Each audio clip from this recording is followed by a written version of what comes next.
কোনো রূপকথার গল্প কিংবা আকাশ কুসুম আশ্বাস নয়, স্বপ্ন জয়ের গল্প। ইতিহাসকে সাথে করে নতুন প্রজন্মের শক্তিতে সমৃদ্ধ হবে আগামী পৃথিবী।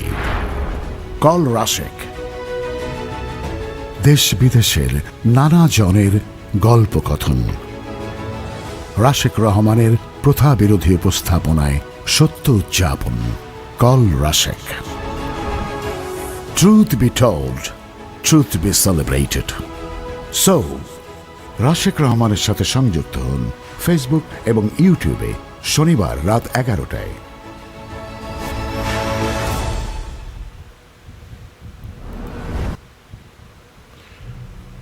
আসসালামু আলাইকুম। আমি রাশেক রহমান। আজ 20 জুন আপনাদেরকে কল রাশেকের 16তম পর্বে স্বাগত জানাচ্ছি। আমি আশা করি আপনারা সকলে ভালো আছেন। উদ্ভূত পরিস্থিতিতে আর অন্য সকল পর্বের মতোই আজকের পর্বেও গত সপ্তাহে ঘটে যাওয়া বিভিন্ন ঘটনা এবং সোশ্যাল মিডিয়ায় এই ঘটনাগুলোকে যেভাবে দেখা হয়েছে সেগুলো নিয়েই আজকের অনুষ্ঠান আমি সাজানোর চেষ্টা করেছি।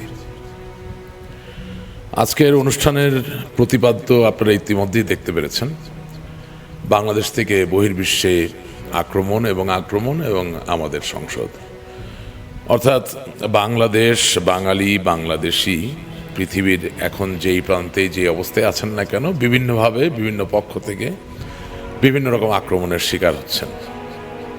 দুঃখজনক, একেবারে গ্রহণযোগ্য নয়, কিন্তু তারপরেও বাস্তবতা যে ঘটনা ঘটছে এবং আমরা চেষ্টা করব একটা নিরীক্ষাধর্মী উপস্থাপনা দাঁড়া করাতে, যেখান থেকে আশা করতে পারবো, স্বপ্ন দেখতে পারবো যে একদিন বাঙালিরা আক্রমণ করবে না।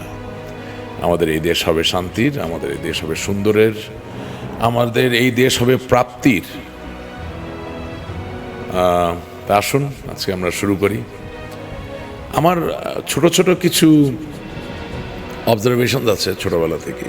আমার কাছে মনে হয়েছে যে বাংলাদেশের ডেমোক্রেসি ইজ অনলি, মানে এটা নেম সেক ছাড়া, only in the name of it, এছাড়া আর অন্য কিছুর ভিতরে নাই। অর্থাৎ জনগণের মঙ্গল, জনগণের ভালো, জনগণের মুক্তি একেবারেই সেকেন্ডারি, তারও নিচে বোধহয় পড়ে এমন একটা জায়গায়।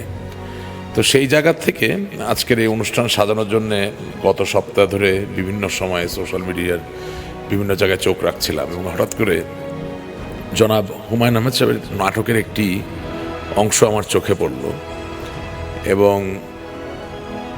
আমার কাছে মনে হলো যে আপনাদের সাথে সেটা শেয়ার করেই আমি আজকের অনুষ্ঠানের প্রথম পর্যায়ের সূচনা ঘটাবো। আমি আশা করি আপনারা কেউ ভুল বুঝবেন না। এই নাটকে আমি একটা জায়গায় বিরোধী দলকে খুঁজে পেয়েছি, একটা জায়গায় প্রধানমন্ত্রীকে খুঁজে পেয়েছি, একটা জায়গায় মন্ত্রীকে খুঁজে পেয়েছি, একটা জায়গায় প্রধানমন্ত্রীর যারা উপদেষ্টা তাদেরকে খুঁজে পেয়েছি, আরেকটা জায়গায় জনগণের প্রতি মন্ত্রীদের দায়ী দায়িত্বের জায়গাটা খুঁজে পেয়েছি। পুরোটাই রূপক, পুরোটাই মেটাফোর। অ্যান্ড আমি আবারও বলছি, এটা স্পেসিফিক টু কোনো পলিটিক্যাল পার্টি না। বাংলাদেশের আওয়ামী লীগ অথবা বিএনপি বা জাতীয় পার্টি যারাই দেশ শাসন করেছেন বিভিন্ন সময়, তাদের সকলকে এটা এনকম্পাস করে, কেউই এটার বাইরে না বা ঊর্ধ্বে না। সো আসুন দেখি, এবং আবারও ক্ষমা চেয়ে নিচ্ছি, কারো মনে কষ্ট দেওয়া আমার উদ্দেশ্য নয়, বাট একেবারে রূঢ় বাস্তবতা যা বাংলাদেশের মানুষকে নিয়ে হচ্ছে। বাংলাদেশের সরকারি দল বলুন, বিরোধী দল বলুন, মন্ত্রী, প্রধানমন্ত্রী, উপদেষ্টা বলুন, সকলেরই কাজ জনগণের একটু দোলনা দেওয়া। স্যার, ড্যান্স দুলাল তো আমার কথা শোনে না। ইহা সত্য। কথা শুনে না মানে? একটা চল লাগাও গিয়ে রে, ডাকা রে। জি, আসসালামু আলাইকুম।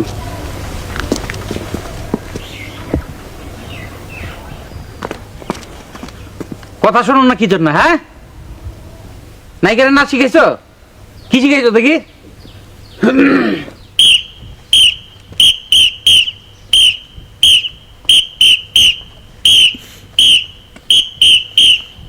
চলবে চলবে খারাপ না। নায়িকার কোমরটা যেন একটু বেশি তোলে, ঠিক আছে? যাও। আরেকবার দেখি, তাই না?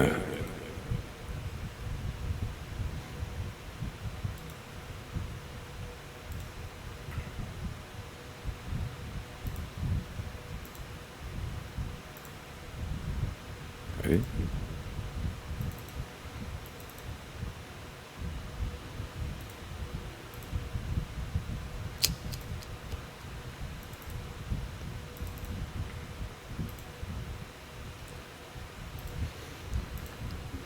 আসলে এখনো পুরোপুরি এটা চালিয়ে শিখতে পারি নাই।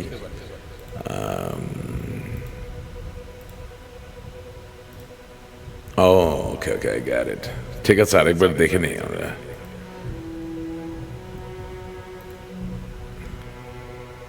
স্যার, ড্যান্স দুলাল তো আমার কথা শোনে না। ইহা সত্য। কথা শুনে না মানে? একটা চল লাগাও গিয়ে রে, লাগা রে। জি, আসসালামু আলাইকুম।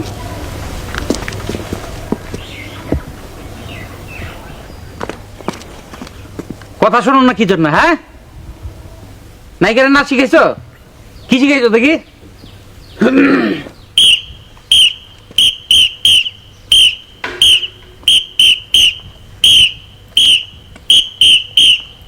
চলবে চলবে। খারাপ না। তো নায়িকার কোমরটা যেন একটু বেশি তোলে, ঠিক আছে? যাও। তো বাংলাদেশের মানুষের কোমরটা বেশি দোলানোর চেষ্টাতেই আমাদের দেশগুলোর সরকার, বিরোধী দল, মন্ত্রী, উপদেষ্টা, প্রধানমন্ত্রীরা সময় ক্ষেপণ করছেন। আসলে অনেস্টলি স্পিকিং, পলিটিক্যাল ডিভিডেন্ড বলতে বাংলাদেশে কি বোঝায়? আমরা বিভিন্ন সরকারের সময়ে কিছু কিছু পেয়েছি, কিন্তু সত্যিকার অর্থে the fact that we will set examples or we will set people free, এই জায়গাটায় কোনোদিন আমরা দাঁড়াতে পারি নাই। কারণ রাজনীতি হয়ে গেছে একেবারেই একটা বাণিজ্যিক প্রপোজিশন, কিছুটা এমন একটা জায়গায় পৌঁছানোর যে আমরা আমাদের ডিগনিটি, আমাদের আত্মসম্মান বিকিয়ে দিয়ে এই সো কল যে পলিটিক্স, এই পলিটিক্সটাকে টিকিয়ে রাখার চেষ্টা করেছি। এবং honestly speaking, most of the politicians when they start talking, if you listen to them, মনে হবে যে one of the most altruistic, guileless person ever in this world, and as if they would give their life for the people of this country, for the people of this nation. But in reality, the reality is somewhat different. এবং টাকার কাছে আমরা এত পর্যদুস্ত, শত বছরের ঔপনিবেশিক বিস্তৃতিকে কাটিয়ে এখনো টাকাকেই আমরা দ্বিতীয় খোদা বলে মনে করি। আমার নাম নওশা আহমেদ। টাকা মানি পড়ে গেছে, একটু টোকাই নেন তো। মানি নো প্রবলেম, এটা অ্যাডভান্স রাখেন। রাখেন, আরে রাখেন। আমার নাম নওশা আহমেদ। তো এই ছোট ক্লিপে দেখতে পারলেন যে একজন অপেক্ষাকৃত অনুজ ব্যক্তি কোনো কারণ ছাড়া একটু কৌশলে টাকাটা মাটিতে ফেলে দিলেন। তিনি লোভী কি লোভী না, তারে টাকায় বশ করা যায় কি যায় না, তার সবচেয়ে বড় পরীক্ষা হচ্ছে যখন সে অগ্রজ ব্যক্তি তার একটু ইঙ্গিতেই তা কুড়িয়ে তুলে নিলেন এবং মুখে তার কি হাসি। আমি এই ক্লিপটা দেখালাম এই কারণে যে বাংলাদেশের রাজনীতিতে আমরা যারা নিজেদেরকে নেতা হিসেবে দাবি করি, আমাদের নেতৃত্বের পাশাপাশি আমাদের তো কিছু অনুসারী থাকেন। তারা কি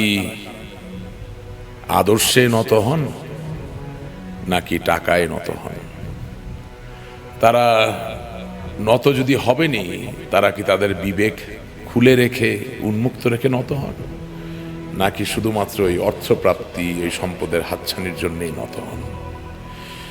আমি সেই জায়গা থেকে আক্রমণ চারিদিকে, আক্রমণ বাংলাদেশে, আক্রমণ ভারতে, আক্রমণ বিলেতে, আসুন দেখি এই সপ্তাহে কি কি ঘটে গেল। আপনারা সবাই জানেন যে কিছুদিন আগেই হাসনাত আব্দুল্লাহ সে যুক্তরাজ্যে গিয়েছিল সো কল তথাকথিত অক্সফোর্ড বিশ্ববিদ্যালয়ে বক্তব্য রাখার জন্য, তার সাথে সাদেক কায়েমও গিয়েছিল এবং সেই জায়গায় তাদেরকে প্রতিহত করার জন্যে বাংলাদেশ আওয়ামী লীগের যারা নেতৃবৃন্দ আছেন তারা আওয়ামী লীগের ব্যানারে নয়, অন্য ব্যানারে প্রতিবাদ করেছে, প্রতিহত করার চেষ্টা করেছে এবং সেই প্রতিহত করার পথে ডিম অ্যান্ড এগ এটা একটা বিরাট বড় ব্যাপারে রূপান্তরিত হলো এবং কিছু নিউজ ক্লিপ আপনাদের সাথে শেয়ার করছি।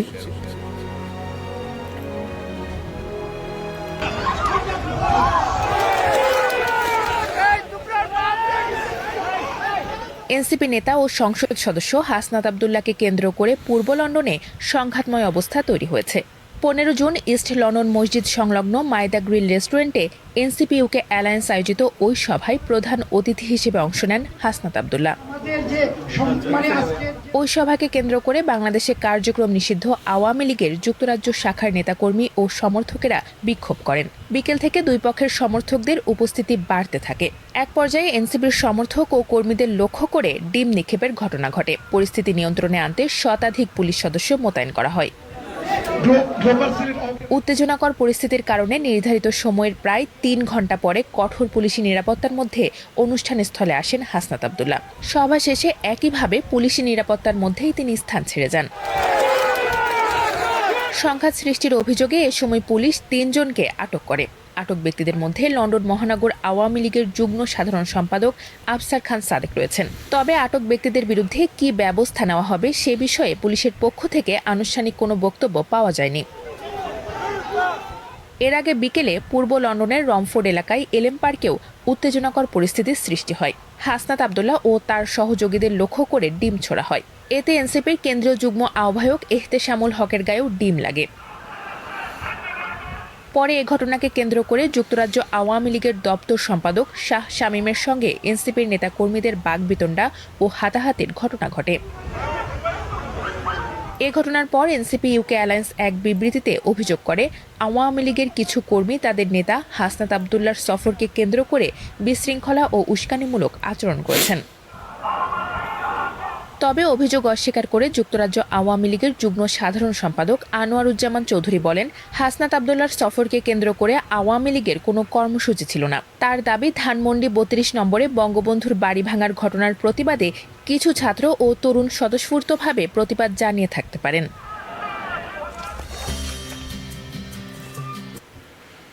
আপনারা দেখলেন যে আসলে যিনি গ্রেপ্তার হচ্ছেন তাকেও আমি চিনি।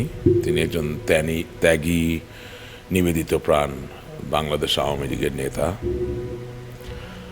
আর এখানে অনেক ধরনের বক্তব্য এসেছে, but more than that the most important thing is যে যুক্তরাজ্যে শত বছর ধরে বাংলাদেশ থেকে আগত বাঙালিদের অভিবাসন যে প্রক্রিয়া, এটা বাংলাদেশের আর্থসামাজিক প্রেক্ষাপট অর্থনীতিতে বিরাট বড় ভূমিকা পালন করেছে। আমি কারো পক্ষ নিতে চাই না।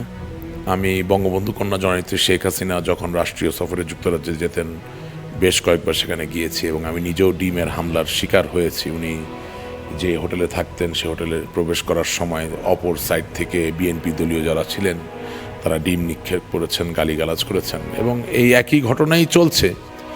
কিন্তু আমার প্রশ্ন যে আমরা যদি এভাবে একে অপরের প্রতি ডিম নিক্ষেপ করতে থাকি এবং ডিম ছোড়াছুড়ি করতে থাকি, তাহলে as a community, as a global citizen আমাদের গ্রহণযোগ্যতার জায়গাটা কোথায় থাকবে?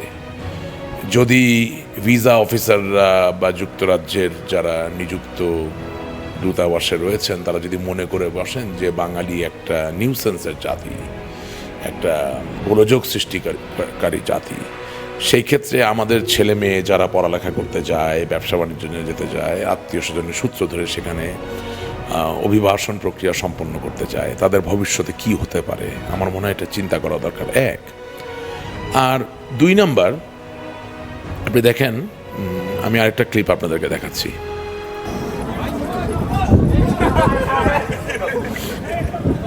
It's viral.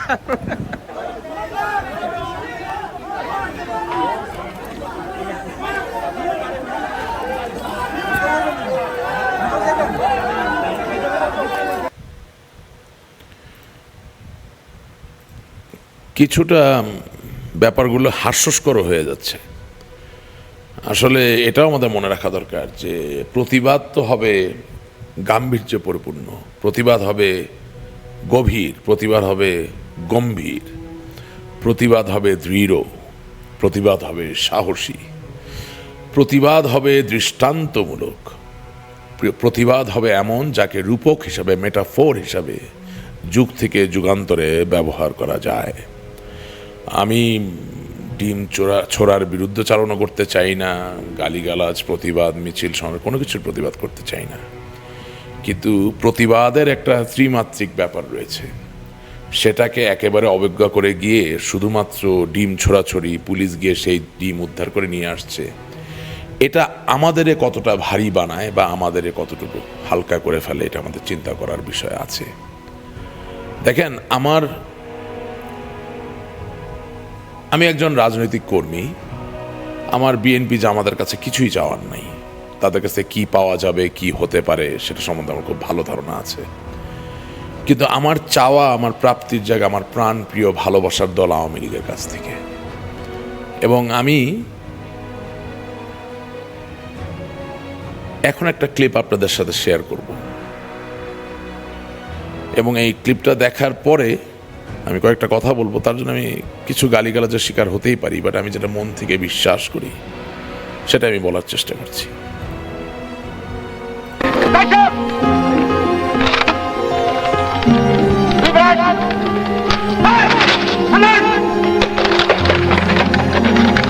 আজকে আমাদের প্লিজ রেখে সাবজেক্ট করবে।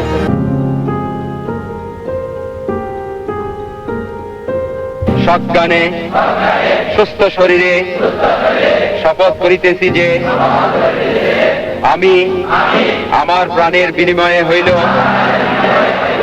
আইনগতভাবে গঠিত প্রতিনিধিত্বশীল। In the name of Almighty God, I swear to be loyal to the Sovereign Republic of Bangladesh. With my life, I shall protect the freedom of my motherland. আমি The present, for a final reckoning. We Bahini and filmed some of the liberated areas. We heard a song composed by a little boy of 8 in a battlefield.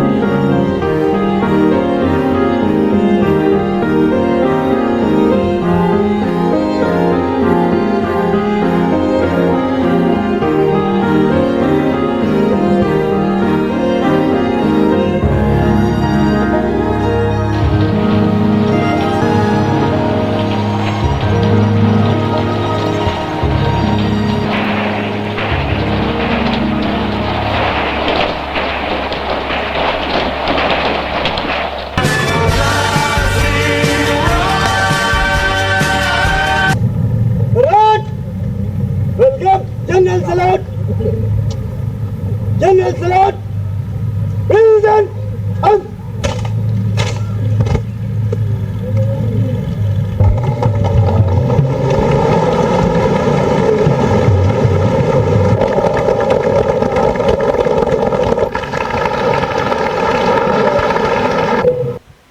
Mansoor Ali साहेब अन्यतम मंत्री,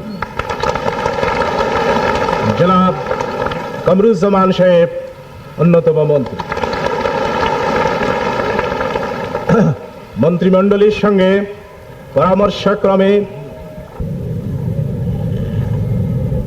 Government of Bangladesh is run very much physically and purposefully with the help of the people, with the consent of the people, and with the help of the officers and executive who are in charge of running the government.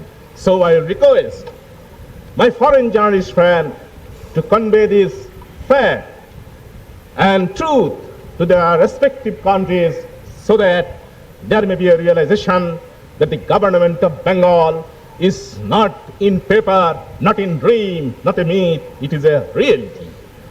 It is such a reality that the world, I hope, cannot ignore it.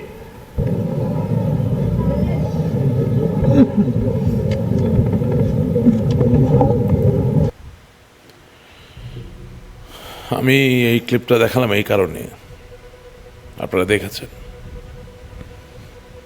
বঙ্গবন্ধুর নেতৃত্বে তার প্রতি 100% allegiance প্রকাশ করে তাজউদ্দিন আহমেদ সাহেব, Syed Nazrul Islam, captain Mansur Ali, Kamruzzaman সাহেব, ওনাদের নেতৃত্বে আওয়ামী লীগ এবং বাংলাদেশের সাধারণ মানুষ, তাতে আওয়ামী লীগের নেতা কর্মীরাও পড়ে, সকলের হাতে অস্ত্র ছিল বাংলাদেশকে মুক্ত করার জন্য।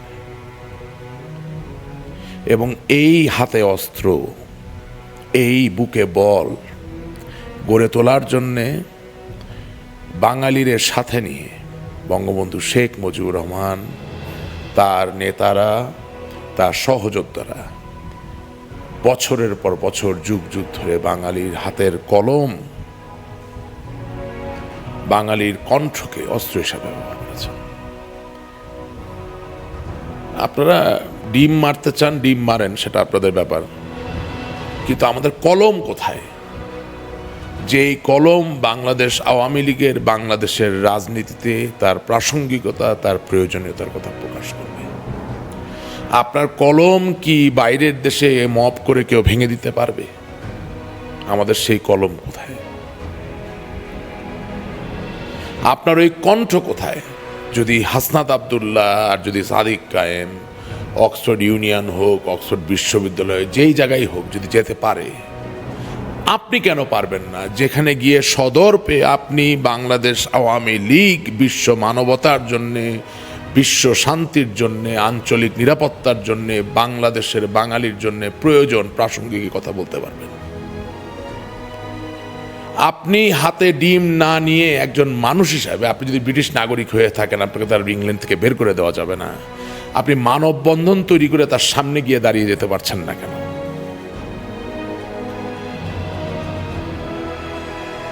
আমাদের সামনে আমাদের পূর্বপুরুষেরা, আমাদের পূর্ববর্তীগণরা অভূতপূর্ব সংগ্রাম এবং আন্দোলনের দৃষ্টান্তকে রেখে যান নাই, যেখান থেকে আমরা শিখতে পারি, যেখান থেকে আমরা গ্রহণ করতে পারি। সো আমি মনে করি যে আমাদের সংগ্রাম এবং আন্দোলনের যে মডালিটি, সেটা তো কিছু মানুষ আছে যারা যেভাবে ভালো বুঝে সেভাবে করবেন, কিন্তু আর যাই হোক ভাই, ডিম ছোড়ার দল আওয়ামী লীগ হতে পারে না। ডিম ছোড়ার দল বাংলাদেশের বাঙালিরা বহির্বিশ্বে হতে পারে না। সুতরাং let's become serious. I am sure we are committed, but our conviction should unleash the talent, the merit, and the very capability to fight against this monstrous tyranny that prevails in the political skies of Bangladesh today.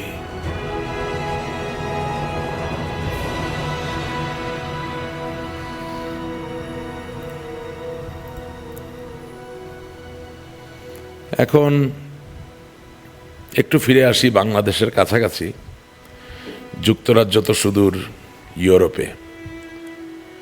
আপনারা সকলে প্রখ্যাত অভিনেতা মোশাররফ করিমকে চেনেন এবং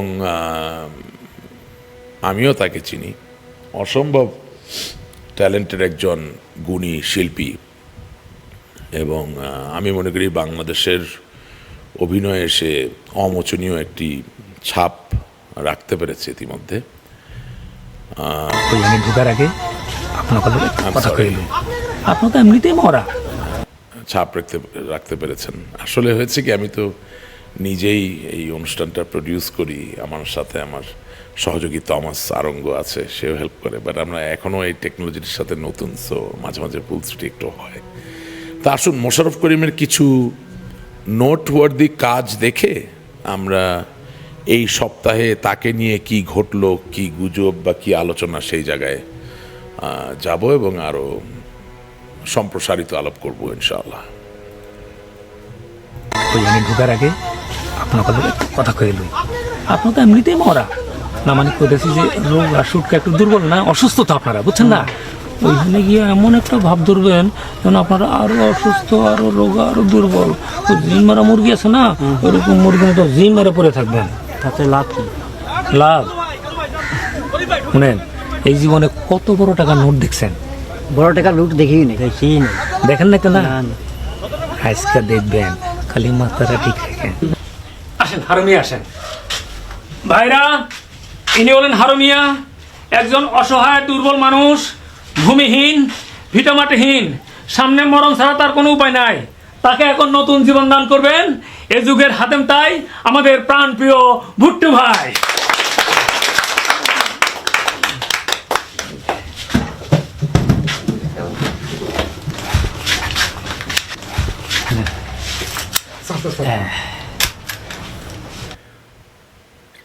একবারে দিয়ে দিছেন? হ, একেবারে।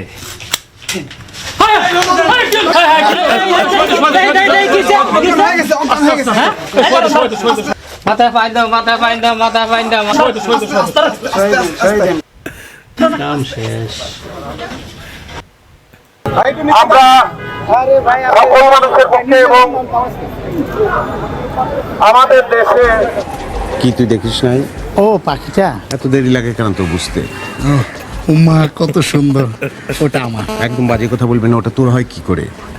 আমি প্রথম রেস্টুরেন্টে দেখলাম, আমি ওর কাছে গিয়ে বসলাম, ওর সঙ্গে কথা হলো, ওকে আমার মনে জায়গা দিয়ে দিয়েছে, ওটা আর কারণ।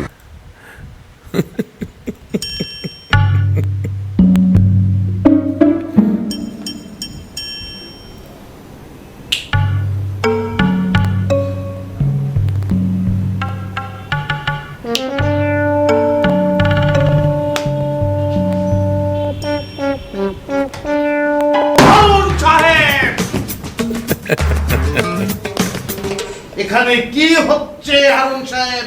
কি সমস্যা সিকান্দার সাহেব? খামোশ, খামোশ হারুন সাহেব।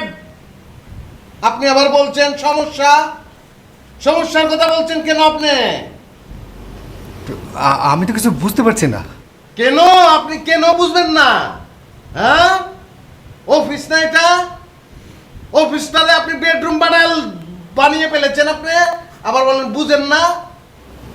না মানে ওই হয়েছে কি? কি হয়েছে আমি জানি তো। এখন তো আপনি বলবেন আমি সারা রাত ঘুমাতে পারিনি, না? না মানে এই কোনো মানে নাই, কোনো মানে নাই। সিকান্দার বক্স কোনো মানে শুনতো না। জীবনে অনেক গুণ বিসর্জন দিয়ে ফেলেছি, পেলে এই অবস্থানে এসেছি, আর আপনি আমাকে মানে শোনাচ্ছেন। হস্তা পেলছেন, হস্তা সস্তা পেলছিস তুই, আপনি পেয়েছেন? আপনি তো আমাকে বলতেই দিচ্ছেন না। কি কোনো কথাই শুনতাম না তো। আমি জানি তো কিতা করবেন আপনি, কি বলবেন আপনি, আমি জানি তো।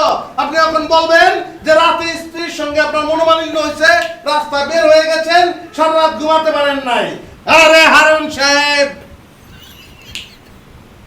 এই সিকান্দার বক্স, এই সিকান্দার বক্স জীবনে কত রাত রাস্তায় কাটিয়ে ফেলেছে কেউ জানে না, খালি আমার মা জানে। আমার মা, আপনি আমার মা হারুন সাহেব, আমার মা। হারুন সাহেব, আমার মা আমার জন্য অনেক কষ্ট করে খাবার জোগাড় করেছে, আমাকে মাস্টার্স পাস করিয়েছে। আর আজকে আপনি না হারুন সাহেব, না, এত হস্তা না, সস্তা না এত। আপনি যত চেষ্টা করেন আমার মন আপনি গোলাতে পারবেন না। তোরে কুট্টাল ভাব, তুই কি মনে করছস? তুই কি নস আমারে বাইরে নি তোর চাটিটি খুলে আলবাম। তুই কি মনে করছস? বাইরে মাথা দুই বন্ধ করে আলবাম, কুট্টাল ভাম তোরে, ডুমাই আলবাম তোরে। তুই কি মনে করছস?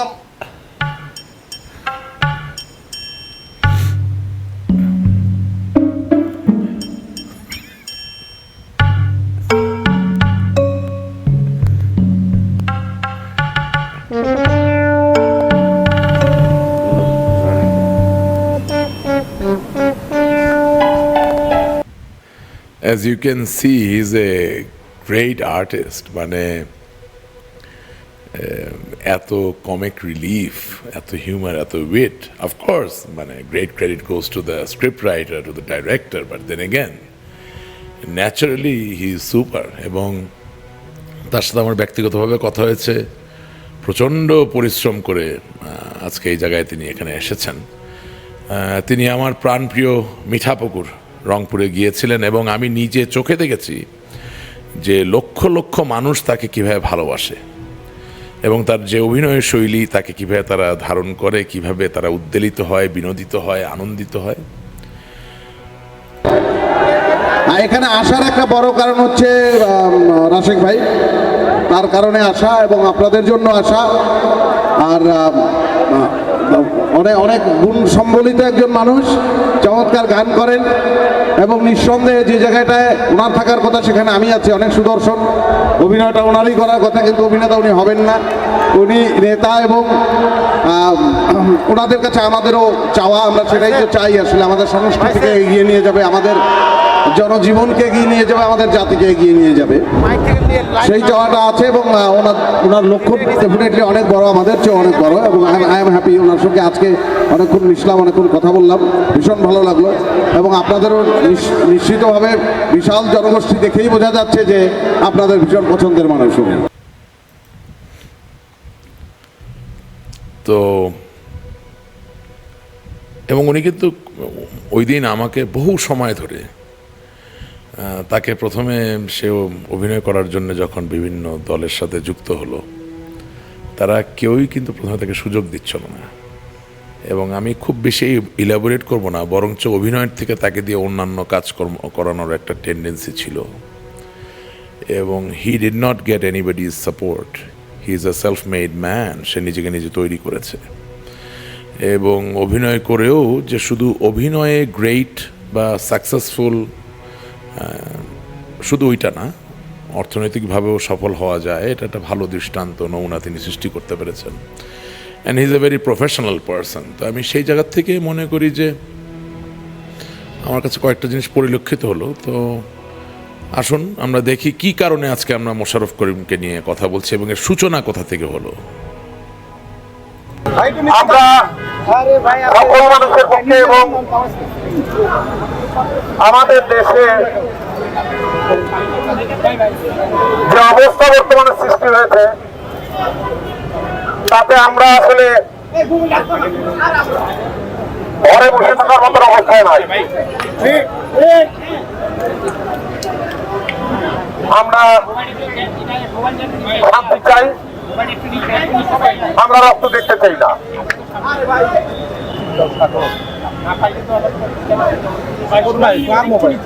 আমরা সকল নির্যাতন,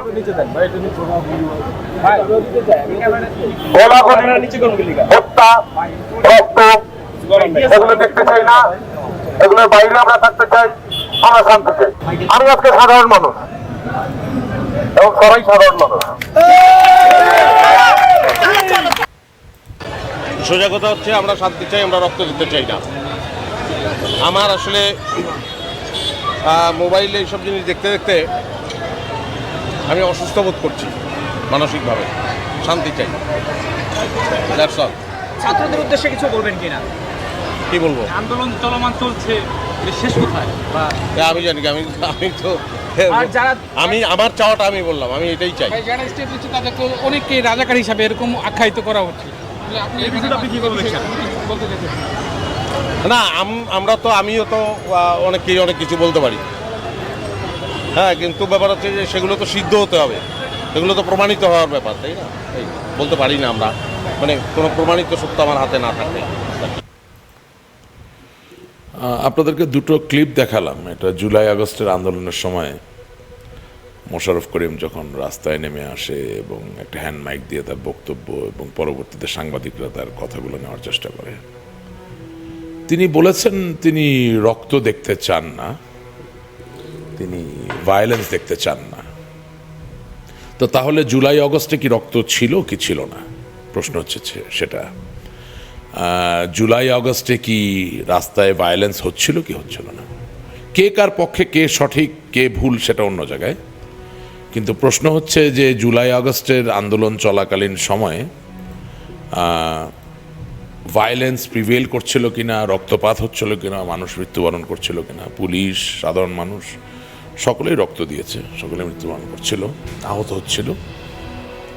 তো সেই জায়গা থেকে মোশাররফ করিম বাংলাদেশের একজন অভিনয় শিল্পী, তিনি যদি এসে বলেন আমি আর রক্ত দেখতে চাই না, আমি শান্তি চাই, আমি গোলযোগ চাই না, আমি অশান্তি চাই না, আমি সংঘর্ষ চাই না, আমি শান্তি চাই, তার চেহারা দেখে কি মনে হচ্ছে তাকে কেউ টাকা দিয়ে ভাড়া করে নিয়ে আসছে কথাগুলো বলার জন্য? উনি একজন মানুষ হিসেবে এই কথা বলার অধিকার রাখেন। যিনি আওয়ামী লীগ করেন তিনিও তো সংঘর্ষ চান না, যিনি বিএনপি করেন তিনিও তো সংঘর্ষ চান না, আমরা তাই বিশ্বাস করতে চাই। যিনি জাতীয় পার্টি করেন তিনিও রক্তাক্ত হোক বাংলাদেশের সড়ক, পথ, জনপথ চান না।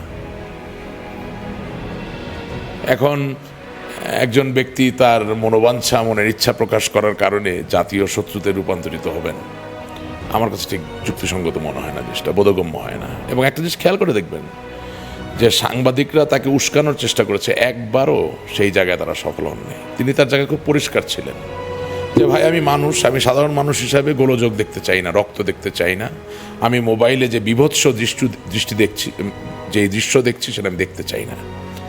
সো এই হইল তার অবস্থান। সেই জায়গা থেকে তিনি ভাই আমাকে গালিগালাজ করতেই পারেন, কিন্তু আমি আওয়ামী লীগের একজন কর্মী হিসাবে বলছি, আমি মনে করি না যে এই বক্তব্যের জন্য কোনো ব্যক্তিকে আমরা আমাদের শত্রু বানিয়ে ফেলতে পারি। ভুল বোঝাবুঝি থাকতেই পারে, কিন্তু তার চাওয়ায় আমি কোনো দোষ খুঁজে পাচ্ছি না। এবং আই স্ট্রংলি বিলিভ যে আমাদের এই ধরনের কোনো অ্যাক্টিভিটিতে অংশগ্রহণ করা উচিত না। এই যে ইটিভিতে একটা নিউজ এসেছে, আমরা দেখলাম যে কলকাতায় তাকে হেনস্থা করা হয়েছিল, কিন্তু পরবর্তীতে আবার আমরা একটা নিউজ দেখলাম যেখানে জনাব মোশাররফ করিম সাহেব বলছেন যে এমন কিছু ঘটেনি, মানে হয়তো বা কিছু একটা হতে পারে। বাট আমার আজকে আসলে এই ব্যাপারটা উপস্থাপন করার পিছনে মূল কারণটা হচ্ছে যে মোশাররফ করিমকে যদি আক্রমণ করা হয় ওটা যেমন সঠিক নয়, ঠিক একইভাবে আক্রমণ করা হলো না, কিন্তু মানুষ মনে করছে বা মানুষকে মনে করানো হচ্ছে যে আওয়ামী লীগের নেতাকর্মীরা এইভাবে নির্বিচারে আক্রমণ করতে পারে, সেটাও সঠিক না। আমি আজকের এই অনুষ্ঠানের মাধ্যমে বঙ্গবন্ধু কন্যা জননেত্রী শেখ হাসিনা, তিনি আমাদের দলের সভানেত্রী, তার কাছে অনুরোধ জানাবো যে আপনি নেতৃত্বের জায়গা থেকে আপনার নেতাকর্মীদেরকে বলুন এমন একটা পরিস্থিতি স্বীকার করতে, এমন একটা পরিস্থিতি তৈরি করতে যেখানে পৃথিবীর মানুষ, বাংলাদেশের সাধারণ মানুষরা মনে করবে না যে আমরা আক্রমণাত্মক। অবশ্যই আমাদের আত্মরক্ষার সকল অধিকার আছে। আত্মরক্ষার্থে আওয়ামী লীগের নেতাকর্মীরা প্রয়োজনীয় সকল ব্যবস্থা নিতে পারেন, সকল পর্যায়ের বল প্রয়োগ করতে পারেন, এতে নৈতিক দিক থেকে কোনো দুর্বলতার বিষয় নাই, কোনো চ্যুতির ব্যাপার নাই। কিন্তু মাননীয় নেত্রী, আপনার বাবার দল বাংলাদেশ আওয়ামী লীগ, বঙ্গবন্ধুর দল বাংলাদেশের সৃজনী মানুষদের উপর আক্রমণ করতে পারে না। এই ইমপ্রেশন বা এই পারসেপশন থেকে আমাদের মুক্ত হতে হবে। অ্যাটলিস্ট এই পারসেপশন আমরা প্রতিষ্ঠিত হতে দিতে পারি না। আজকের এই অনুষ্ঠানের মাধ্যমে আপনাদের সকলের কাছে আমাদের অনুরোধ যে আমাদেরকে শান্তির দিকে এগোতে হবেই, এর কোনো বিকল্প নাই। প্রশ্ন হচ্ছে কে আগে শান্তির পদক্ষেপ নেবেন। তিনি ইতিহাসে মহিমান্বিত হয়ে থাকবেন, তিনি ইতিহাসে অমর হয়ে থাকবেন, তিনি বাংলাদেশকে বাঁচাবেন, তিনি বাংলাদেশের ত্রাণকর্তা হবেন। এবং বাস্তবতা হচ্ছে আমি গত সপ্তাহ ধরে সোশ্যাল মিডিয়ায় ঘাঁটতে ঘাঁটতে আবারও জনাব হুমায়ুন আহমেদ, হি ওয়াজ এ জিনিয়াস, এবং হাজার বছর বাঙালির অস্তিত্বের যেই গীতিকথা রচিত হবে সেখানে সাহিত্য এবং লেখনীতে হুমায়ুন আহমেদের নাম স্বর্ণাক্ষরে লেখা থাকবে, অমোচনীয়ভাবে লেখা থাকবে। এবং তার সেই জায়গা থেকে আমি আরও দুটো ক্লিপ পেয়েছি যেখান থেকে জুলাই আগস্টের 5ই আগস্ট বলুন, সেই সময়ে তার পূর্ববর্তী এবং পরবর্তী সময়ের অনেক মিল খুঁজে পাওয়া যায়। আমরা আওয়ামী লীগ করি, আওয়ামী লীগ বাংলাদেশের দায়িত্বে ছিল 17 বছর, এবং 5ই আগস্ট একটি গণ অভ্যুত্থানের মাধ্যমে আমাদেরকে বিদায় নিতে হয়েছে। সেখানে ভুল ভ্রান্তি সত্য মিথ্যা অনেক কিছুরই উপস্থিতি রয়েছে। সেই জায়গা থেকে সেই জায়গায় আমরা কেন পৌঁছালাম, আমাদেরকে এভাবে নির্মমভাবে লজ্জাস্করভাবে কেন বিদায় নিতে হলো, সেই জায়গার একটা ছোট্ট আইডিয়া আপনাদেরকে আমি শেয়ার করতে চাই। এই যে সোনার মানুষ দেখছ, কাকা কেমন আছেন? কাকা কাকা কেমন আছেন? কাকা কেমন আছেন? ও কাকা কেমন আছেন? কথা কন না, কাকা কেমন আছেন? হ্যাঁ কাকা চিনেন নাই?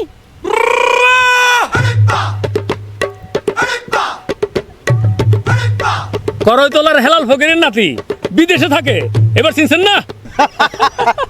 এত গুণ লাগে আমার চিনতে। হ্যাঁ তো কাকে আম্মা কেমন আছে? আন্ডা বাচ্চা নাতি বুঝি ভালো সবাই? আরে আমরা দেখিয়া তবদা লেগে গেছে গা। আচ্ছা তাইলে যাই আমি, চল চলেন চল চলেন বস। ভালো থাকেন, দোয়া করেন।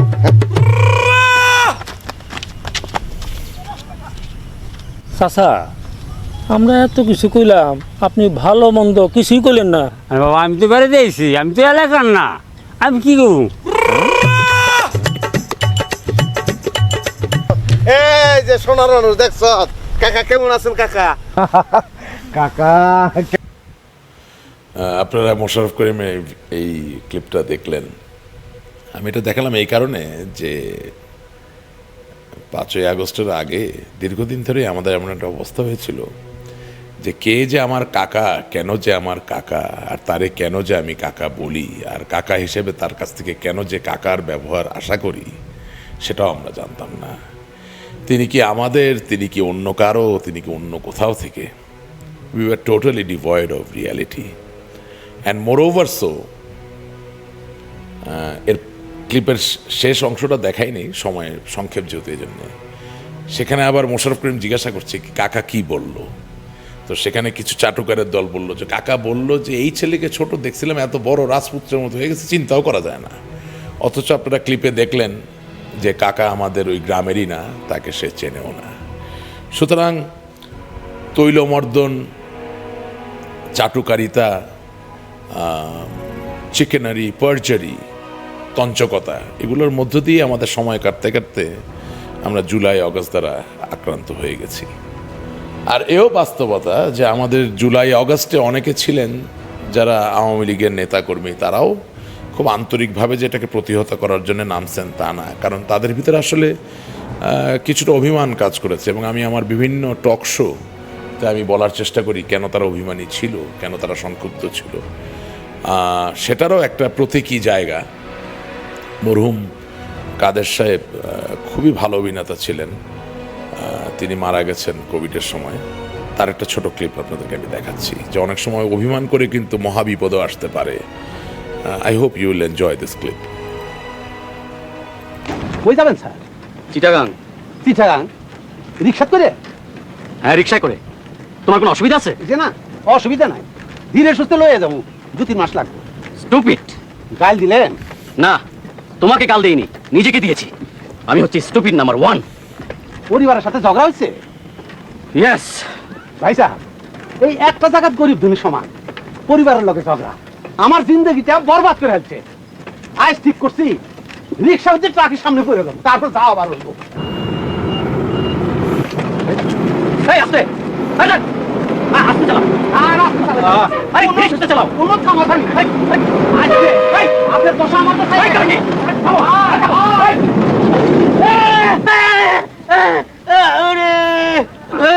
উড়ে গেলাম রে।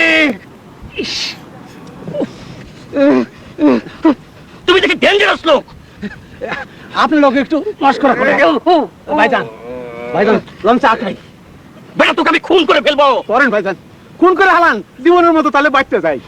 কই যাবেন স্যার? তো এই ক্লিপ দেখে বুঝলেন তো যে চালক অভিমান করেছেন, আরোহী অভিমান করেছেন। দুইজনের অভিমানের শেষ ফলাফল হচ্ছে ট্রাকের তলায় পড়ে আহত হওয়া। তো আমরাও অভিমান করেছিলাম, সংক্ষুব্ধ হয়েছিলাম, রাগান্বিত হয়েছিলাম, ব্যথিত হয়েছিলাম। এবং এই অভিমানের কারণে আসলে খুব সাধারণ জিনিস যেটাকে খুব সহজে আমরা সমাধান করতে পারতাম শান্তিপূর্ণভাবে, সেই কাজটা তো করতে পারিনি, বরঞ্চ জুলাই আগস্টের গণ-অভ্যুত্থানের মধ্য দিয়ে আজকে বাংলাদেশ আওয়ামী লীগের কোটি কোটি নেতাকর্মীরা, কেউ জেল, কেউ দেশত্যাগী, আমাকে দেখুন, কেউ বহু মামলা খেয়ে আক্রান্ত অবস্থায়, নিষ্পেষিত অবস্থায় আছেন। এখন আসলে আমাদের চা খাওয়া ছাড়া খুব বেশি কিছু করার নাই। তবে হ্যাঁ, অনুষ্ঠানের শুরুতে যেটা বলেছি যে মানুষকে যদি আবার নতুন করে জাগ্রত করা যায় এবং এটা যদি বোঝানো যায় যে বাংলাদেশ আওয়ামী লীগ বাংলাদেশের মানুষের ভাগ্য পরিবর্তনের জন্য বড্ড প্রাসঙ্গিক প্রয়োজনীয় একটি দল, এবং বঙ্গবন্ধুর আদর্শ, বঙ্গবন্ধুর দর্শন, বঙ্গবন্ধুর স্বপ্ন বাংলাদেশের মানুষের আত্মসামাজিক মুক্তির স্বপ্ন ছাড়া আর কোনো অন্য কোনো স্বপ্ন নয়, আমি তো বিশ্বাস করি আমরা ঘুরে দাঁড়াতে পারব। আমি বিশ্বাস করি সকলে মিলে, শুধু আওয়ামী লীগ নয়, বাংলাদেশের সকলে মিলেই একটি শক্তিশালী গণতান্ত্রিক আবহ আমরা ইনশাআল্লাহ তৈরি করতে পারব। এবার একটু আমরা খেলাধুলার দিকে যাব। আমি মিঠাপুকুরের একটা ছোট্ট ক্লিপ ছাড়ছি। আমার এলাকার খুব একটা অনন্য ব্যাপার ছিল, মিঠাপুকুর সংস্কৃতি, খেলাধুলা, ব্যবসা বাণিজ্য, ফলন প্রত্যেকটি জায়গায় অগ্রগামী একটি উপজেলা ছিল। আজকে সেই মিঠাপুকুর উপজেলা ক্ষত বিক্ষত এই জামাত শিবিরের কারণে। নিশ্চয়ই এর পরিবর্তন হবে। আসুন ক্লিপটা দেখি।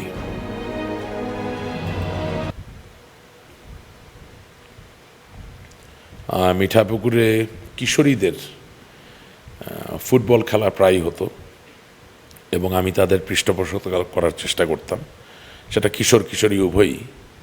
তো 5ই আগস্টের পরে আজ অবধি মিঠাপুকুরে আর কোনো কিশোরীদের ফুটবল খেলার কোনো আয়োজন আর হয়নি, আর আদৌ হবে কি না আমার সন্দেহ আছে। তবে সেই পরিস্থিতিতে আমার সোশ্যাল মিডিয়ায় চোখে পড়ল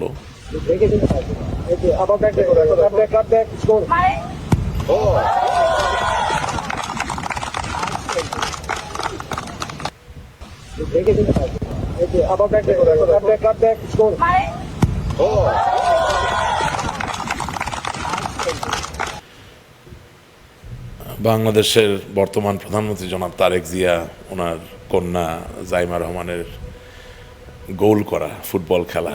আই এম রিয়েলি ইন্সপায়ার্ড। আপনাদেরকে যে এই কথাটা বললাম যে দেখেন, এটা আওয়ামী লীগ বিএনপি জাতীয় পার্টির বিষয় নয়, যে কোনো বড় রাজনৈতিক দল, বড় নেতা, দেশের রাষ্ট্রপতি, প্রধানমন্ত্রী, তাদের ছেলেমেয়েরা বা তারা নিজেরাও যখন খেলাধুলা করেন, এটা একটা দেশের মানুষের জন্য দৃষ্টান্ত হতে পারে।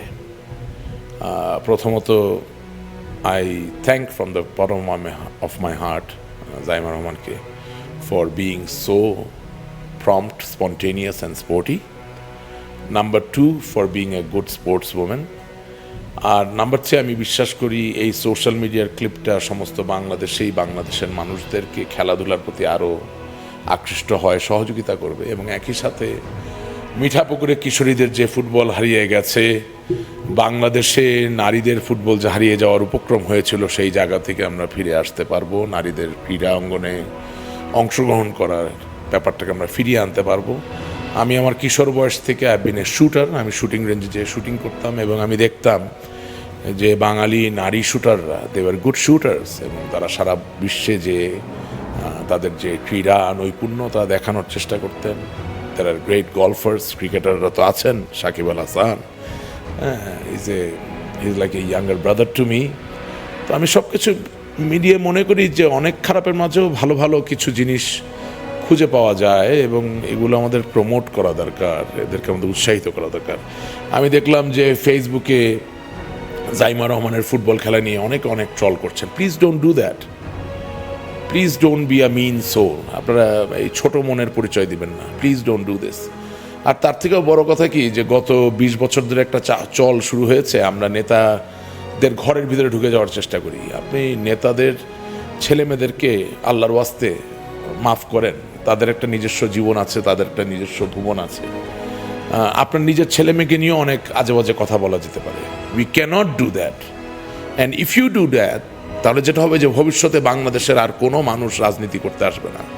কারণ যেই মানুষের পরিবারকে আমরা সুরক্ষা দিতে পারি না, যেই পরিবারের সম্মান আমরা রাখতে পারি না, আমি শেখ হাসিনার ক্ষেত্রে বলতে চাই, ওনার পরিবারের সদস্যদেরকে নিয়েও আমাদের কথা বলা উচিত না। যিনি রাজনীতি করছেন তাকে নিয়ে আপনি কথা বলতে পারেন, তার রাজনৈতিক কর্মকাণ্ড, তার ব্যক্তিগত কর্মকাণ্ড, fair enough, because he is a public person. But একজন বড় রাজনৈতিক ব্যক্তিত্বের ছেলে মেয়ে, তিনি সমাজে অবস্থান করবেন, বিভিন্ন ভালো কাজে যাবেন, সেটাকে ট্রল করে কেন আমরা আমাদের পলিটিক্যাল ফাউন্ডেশনটাকে যতটুকু দুর্বল আছে তার থেকে আরও দুর্বল করে ফেলব? সুতরাং জাইমা রহমান, ক্যারি অন, এবং we wish you all the best. বাংলাদেশের ক্রীড়াঙ্গনে আপনি একটা ভালো ভূমিকা রাখবেন, এটাই আশা করি। এবং ক্রীড়ায় তো আর আওয়ামী লীগ বিএনপি বলে কিছু নাই, সুতরাং জাতীয় স্বার্থেই জাতীয় গৌরবকে নিশ্চিত করার জন্য একটি ঐক্যের জায়গা ইনশাল্লাহ আগামী দিনে তৈরি হবে। এরপরে ক্লিপ যেটা চোখে পড়ল, তার নামও তারেক, সে প্রধানমন্ত্রী না, খুব সাধারণ মানুষ, বাট আই এম ইমপ্রেসড। এ কোথায় চলে আসছি আমি? এটা তো আমের মহাসমুদ্র ভাই। নওগাঁ সাপাহারে চলে আসছি। রূপালি আম, বাড়ি ভর আম, কি লাগবে সব আম দিয়ে ভরপুর, চারদিকে শুধু আম আর আম। এইরকম ফ্রেশ বড় আম যারা পেতে চান তারা দ্রুত আমাকে অর্ডার করেন। এখন এই যে জনাব তারেককে আপনারা দেখলেন, সে কি এমপি হবে, মন্ত্রী হবে? আই ডোন্ট নো, বাট রাজনীতি করার তার ইচ্ছা আছে, রাজনীতি সে করে, বিভিন্ন টকশোতে যায়। বাংলাদেশ কঠিন দেশ, চাইলেই রাজনীতিতে ভালো করা কঠিন, বিভিন্ন রকম ফ্যাক্টরস থাকে, এবং সে কথা বলে, কিন্তু তার জীবিকা হচ্ছে আম বিক্রি করে।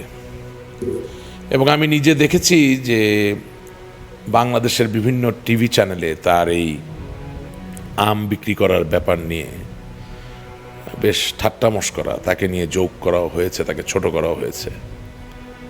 কিন্তু ভাই, যেই লোক আম বিক্রি করে রাজনীতি করবে, যেই লোক শিক্ষকতা করে রাজনীতি করবে, যেই লোক ডাক্তারি করে এসে রাজনীতি করবে, যেই লোক ওকালতি করে এসে রাজনীতি করবে, যেই লোক হালাল ব্যবসা করে এসে রাজনীতি করবে, বাংলার শ্রমিক, কামার কুমার, জেলে, তাঁতি, তারা যখন বাংলাদেশের রাজনীতি করবে, সেই রাজনীতিতে হবে বাংলাদেশের।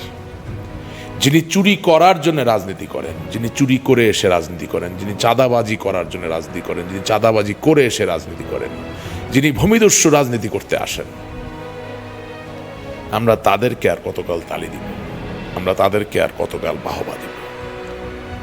ধনী দরিদ্রে কোনো সমস্যা নেই, রাজনীতি ধনী মানুষ করতে পারেন, রাজনীতি দরিদ্র মানুষ করতে পারেন, বাট যিনি রাজনীতি করবেন তার একটা সুনির্দিষ্ট বৃত্তি থাকতে হবে। তার বৃত্তি না থাকলেও সে অবসরেও যেতে পারেন।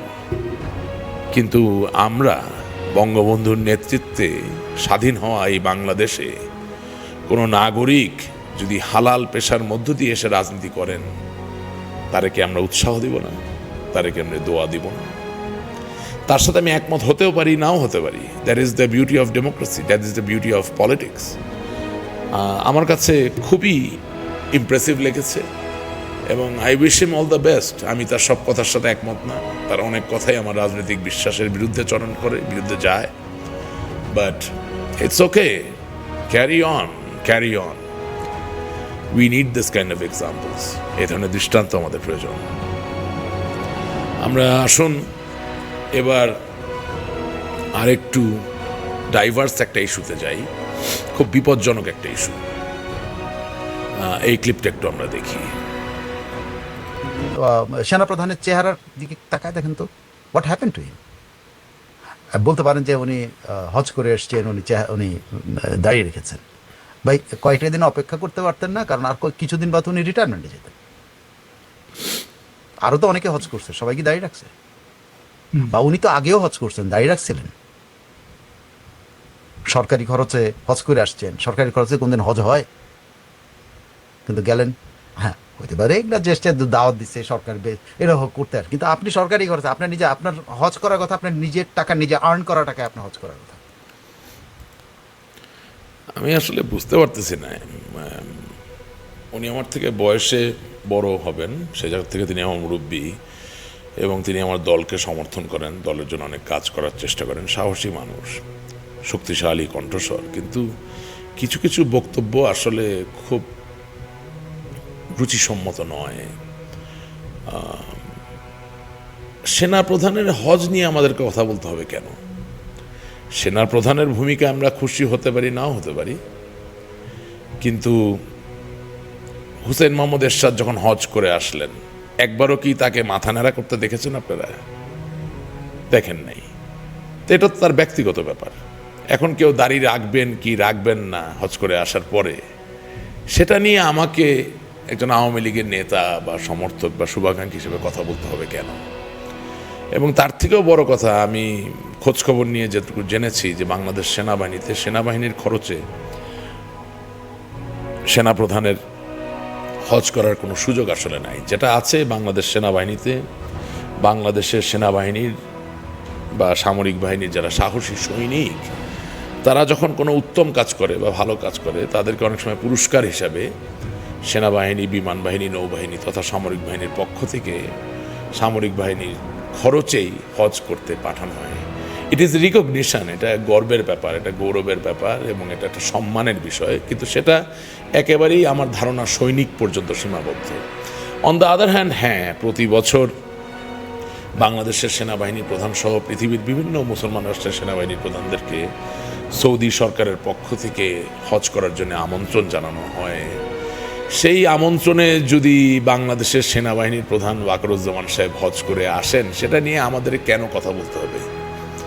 আমার মনে হয় রাজনীতিটা রাজনীতির জায়গায় রাখা দরকার। আমরা রাজনীতি করব অন্য রাজনীতিবিদদের সাথে, আমাদের কথায় কথায় সেনাবাহিনীকে, পুলিশকে, বিমান বাহিনীকে, নৌবাহিনীকে নিয়ে আসার কোনো প্রয়োজন নাই। I don't think that's a very wise idea. এবং ওনার ধারাবাহিকতায় আরেকটা ক্লিপ আমি আপনাদের সামনে দিব। জনাব বাহার সাহেব, তিনি কুমিল্লার এমপি, অত্যন্ত একজন প্রথিতযশা, প্রভাবশালী, কিংবদন্তির রাজনৈতিক ব্যক্তিত্ব, বিশেষত কুমিল্লা এলাকায়। আমার বাবা কুমিল্লার জেলা প্রশাসক ছিলেন, জনাব এইচ.এন. আশিকুর রহমান। তিনি আমাকে বাহার সাহেবের কথা, আফজাল সাহেবের কথা অনেক বলেছেন এবং আমি কুমিল্লায় বিভিন্ন সময় বিভিন্ন রাজনৈতিক কর্মকাণ্ডে গিয়েছি। তাদের আধিপত্য নিয়ে প্রশ্ন তোলার কোনো সুযোগ নাই। তিনি সত্যিকার কর্মী বান্ধব, জনবান্ধব রাজনৈতিক নেতা, বীর মুক্তিযোদ্ধা। এবং তার থেকেও বড় কথা, আমি অনেক বেশি ইমপ্রেসড হয়েছি তিনি যে আসলে জনগণের এবং কুমিল্লার মানুষের সেটার প্রমাণ তিনি রাখতে পেরেছেন এভাবে।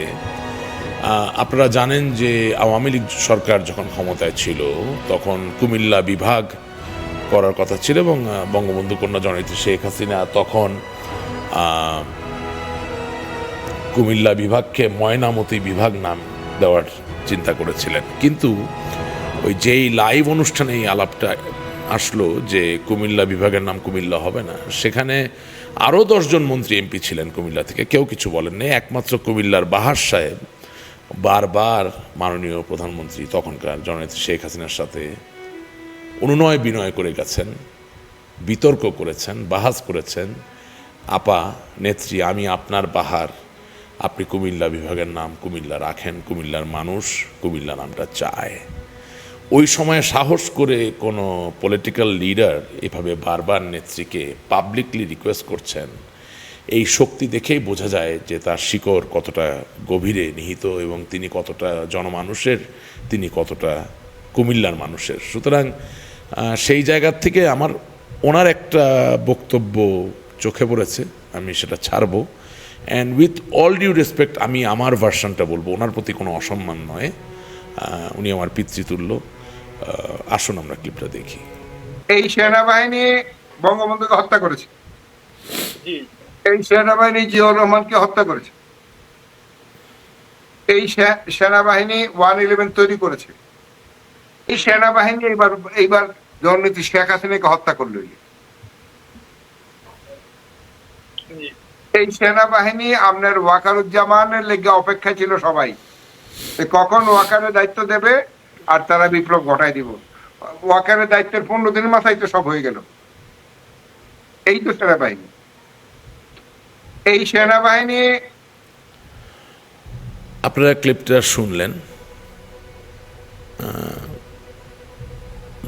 সামনাসামনি দেখা হলে আমি বাহার চাচা বলতাম। বাহার সাহেব এবং মাননীয় নেত্রী দুজনের কাছে আবেদন করতে চাই, 1971 সালের স্বাধীনতা যুদ্ধে এই সেনাবাহিনী স্বাধীনতা যুদ্ধে অংশগ্রহণ করেছে, বাংলার দামাল সন্তানদের সাথে একসাথে থেকে এই বাংলাদেশকে স্বাধীন করেছে। বাংলাদেশের স্বাধীনতার 7 জন বীরশ্রেষ্ঠই সামরিক বাহিনী থেকে, এবং বহু বীরোত্তম, বীর প্রতীক, বীর বিক্রম আছেন সেনাবাহিনী থেকে। সেনাবাহিনী বঙ্গবন্ধুকে হত্যা করেনি, সেনাবাহিনীর বিপদগামী গুটি কয়েক সেনা কর্মকর্তা বঙ্গবন্ধুকে হত্যা করেছেন। তার তীব্র প্রতিবাদ জানাই। এবং এটাও সত্য যে সেনাবাহিনীর থেকেই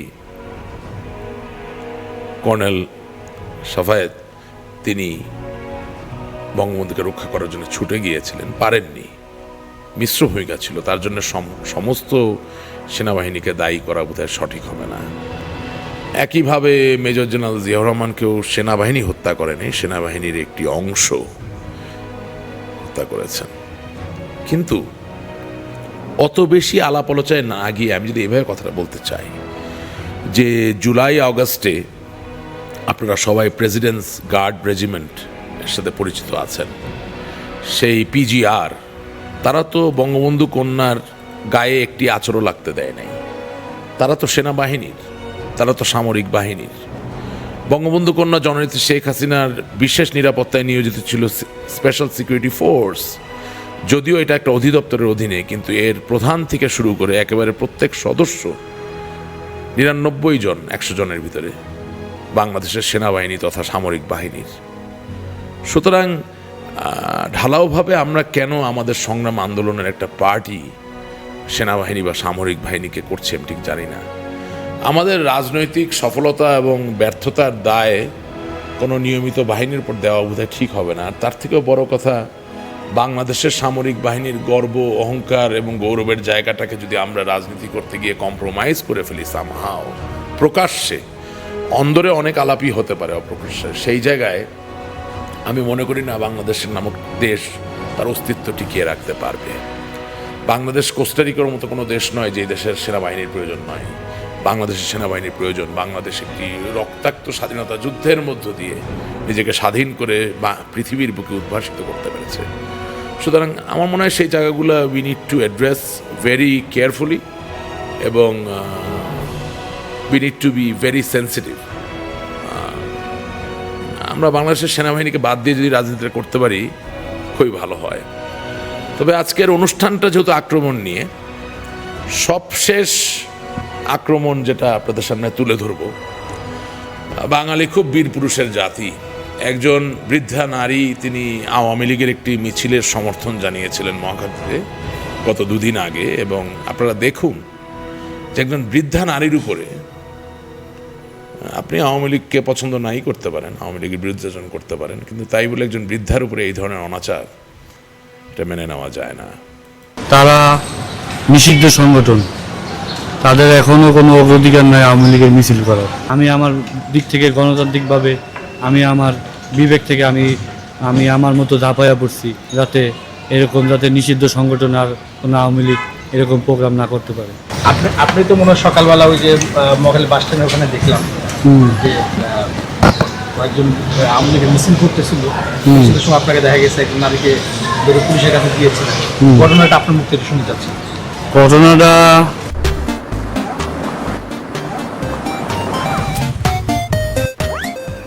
তারা নিষিদ্ধ সংগঠন, তাদের এখনো কোনো অগ্রাধিকার নাই আওয়ামী লীগের মিছিল করার। অতএব এই দেশে, এই বাংলার মাটিতে তাদের কোনো এখনো অগ্রাধিকার নাই। ঠিক আছে, মিছিলে বাইরে ছিল, ওই সময় আমার চোখের সামনে পড়ছে, আমি আমার নিজেকে ঠিক রাখতে পারি না। খুব বড় বীর বাহাদুর। এরকম মানে সন্তানরাই তো মারা জন্ম দিতে চায়। নিষিদ্ধ আওয়ামী লীগ, আরে বেটা, আওয়ামী লীগটা কাগজে কলমে নিষিদ্ধ তো করাই যায়, তাতে কি হয়েছে? আপনি, আপনার মা, আপনার মোটর সাইকেল, আপনার দেশ কি হাওয়া থেকে ডিমের মতো ফুইটা বাইর হয়েছে? আওয়ামী লীগের ভূমিকা ছিল না, আপনার বিবেক নাই। বুঝলাম আপনি রাজনীতি করেন বা করেন না, আপনার আওয়ামী লীগ ভালো লাগে না। একজন বৃদ্ধা নারী যার বয়সের সাথে আওয়ামী লীগের জন্মের সম্পর্ক আছে, যার বয়সের সাথে বাংলাদেশের জন্মের সম্পর্ক আছে, আপনার থেকে একটু হইলেও তো বেশি দেখছে, তার উপরে ঝাঁপায় বইরা খুব বীরত্ব দেখাইতেছেন। এরকম সন্তান যতদিন জন্ম হবে বাংলাদেশের সূর্য উদিত হবে সত্য, কিন্তু সেই সূর্য নামেই থাকবে, হৃদয়ে অন্ধকার ছাড়ার কিছুই থাকবে না। এই আক্রমণের তীব্র প্রতিবাদ আমি জানাই আমার জায়গা থেকে। বাংলাদেশের মানুষ, আমরা আসুন সভ্য হই, আমরা ভালোবাসার প্রকাশ ঘটাই, আমরা উদারতার প্রকাশ ঘটাই, আমরা সাহসিকতার প্রকাশ ঘটাই। একজন বৃদ্ধাকে আক্রমণ করার মধ্য দিয়ে, হেনস্থা করার মধ্য দিয়ে সাহসিকতার কোনো পরিচয় আসে না। এনিওয়েজ, অনেক লম্বা আজকের প্রোগ্রাম হচ্ছে, অনেকদিন পর আসলে মন খুলে কথা বলছি। আসুন আমরা ওই মোশাররফ করিমকে নিয়ে কথা বলছিলাম, তারই একটা ক্লিপ আমরা দেখি।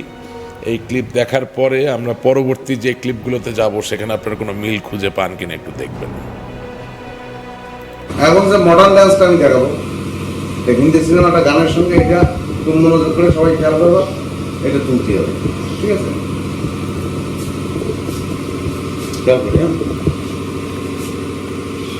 झूठ बोले कौआ काटे, कल कौआ से डरियो, मैं मर के चली जाऊंगी तुम देखते रहियो, मैं मर के। এরকম করে আসতে হবে। তাহলে জিনিসটা কি সবাই মিলে একসঙ্গে করলে আমাদের ভালো হয় না? আমি গাচ্ছি, সবাই একটু দাঁড়াবো। প্রথম আছে আমার সঙ্গে দাঁড়াও সবাই এরকম করে।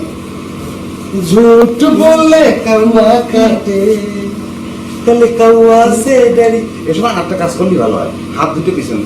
कल कौआ से डरियो, मैं मर के चली जाऊंगी तू देखते रहियो। আচ্ছা, রেডি, 1 2 3। জিনিসটা তো দান হয়ে গেছে। আমি করছি, সবাই এরকম করে দাঁড়াও, একসঙ্গে হতে হবে। রেডি, 1 2 3, 1 2 3। झूठ बोले कौआ काटे, कल कौआ से डरियो, मैं ঝুট বললে কৌয়া কাটে, কৌয়া সে ডেরিও। এইলো অবস্থা আর কি, বুঝলেন না? মোশাররফ করিম আসলে রিয়েলি গিফটেড। কখনো মন খারাপ হলে বা কিছু, তার কিছু ক্লিপ দেখলে মন ভালো হয়ে যায়। আরেকটা ক্লিপ আপনাদের সামনে ছাড়ছে, ঝুট বলে কৌয়া কাটে। আজকে বঙ্গবন্ধুর কন্যা ডাক দিলে গোটা জাতি, মুক্তিযুদ্ধের সপক্ষের শক্তি, প্রগতিশীল মানুষ, গণতান্ত্রিক মানুষ, রাজনীতিবিদ, পেশাজীবী, শ্রমজীবী, ছাত্র সমাজ রুখে দাঁড়াবে। সেদিন আর বেশি দূরে নয় যেদিন এই শৃঙ্খল আমরা মুক্তি পাব। বঙ্গবন্ধু কন্যা নেতৃত্বে আমাদের প্রিয় সদস্য, আমাদের বিজয়ের বাংলাদেশ, আমাদের স্বপ্নের বাংলাদেশ, আমাদের স্বাধীনতার বাংলাদেশ, আমাদের মুক্তিযুদ্ধের বাংলাদেশ, আমাদের জয় বাংলার বাংলাদেশে ইনশাআল্লাহ আমরা ফিরে যাব। আপনারা সবাই ওবায়দুল কাদের চাচা, ওবায়দুল কাদের কাকা, তিনি বাংলাদেশ আওয়ামী লীগের সাধারণ সম্পাদক, তার রিসেন্ট একটা বক্তব্যের অংশ দেখলেন, এটাও এই সপ্তাহে প্রকাশিত হয়েছে, তাই এখানে দিলাম। আমার তো রক্ত টকবক করছে না কথা শুনে, মনে হচ্ছে যে শরীরের চামড়া ফেটে রক্ত সব বেরিয়ে আসবে। এবং ক্ষিপ্রতার সাথে সুপারম্যান, ব্যাটম্যান বা ফ্ল্যাশের মতো, ডিসি কমিক্স বা মার্ভেলের মতো যে ক্যারেক্টারগুলোর মতো ঝাঁপিয়ে পড়ি। আপনারা কি বলেন? এবং একটা বিশেষ অ্যাঙ্গেল থেকে তিনি বক্তব্যটা দিয়েছেন, মানে ঠিক সোজা নয়, একটু তেচড়া হয়ে, এরকম একটু বাঁকা হয়ে একটু দিয়েছেন, যাতে এখানে একটা সিনেম্যাটিক অ্যাপ্রোচ থাকে। এটার ইফেক্ট সুদূর প্রসারী। এবং আমি Christopher Waltz is a great actor. সে ডিজ্যাঙ্গো নামে একটা মুভি করেছিল, সেটাতে super hit. I think he got Oscar nomination আর অস্কার ফর দ্যাট ম্যাটার। খুব ভালো অভিনয় করেন। তার একটা কথা আপনার সামনে উপস্থাপন করছি, আপনারা বুঝবেন কথাটা শুনলে। It has far fetching effect এবং এই বক্তব্যের সাথে কিছু সংযোগ করতে পারেন।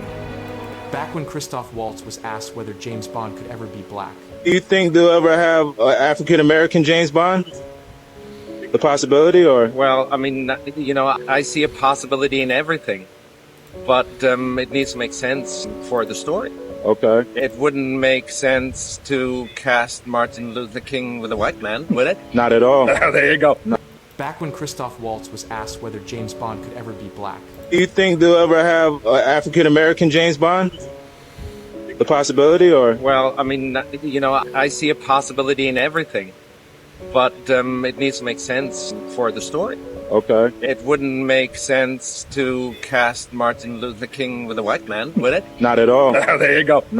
Back when ক্রিস্টোফার ওয়ালসকে জিজ্ঞেস করা হচ্ছে যে ইয়ান ফ্লেমিং রচিত জেমস বন্ডের 007 জেমস বন্ডের ক্যারেক্টারে কোনোদিন কোনো কৃষ্ণাঙ্গ মানুষকে দিয়ে এর চরিত্র অভিনয় করানো যায় কি না। তো ক্রিস্টোফার ওয়ালস খুবই বুদ্ধিদীপ্তভাবে একটা উত্তর দিল যে আমি সব কিছুর মাঝেই করা যায় কি না সেই জায়গায় একটা সম্ভাবনা খুঁজে পাই সত্য, কিন্তু এটাও সত্য যে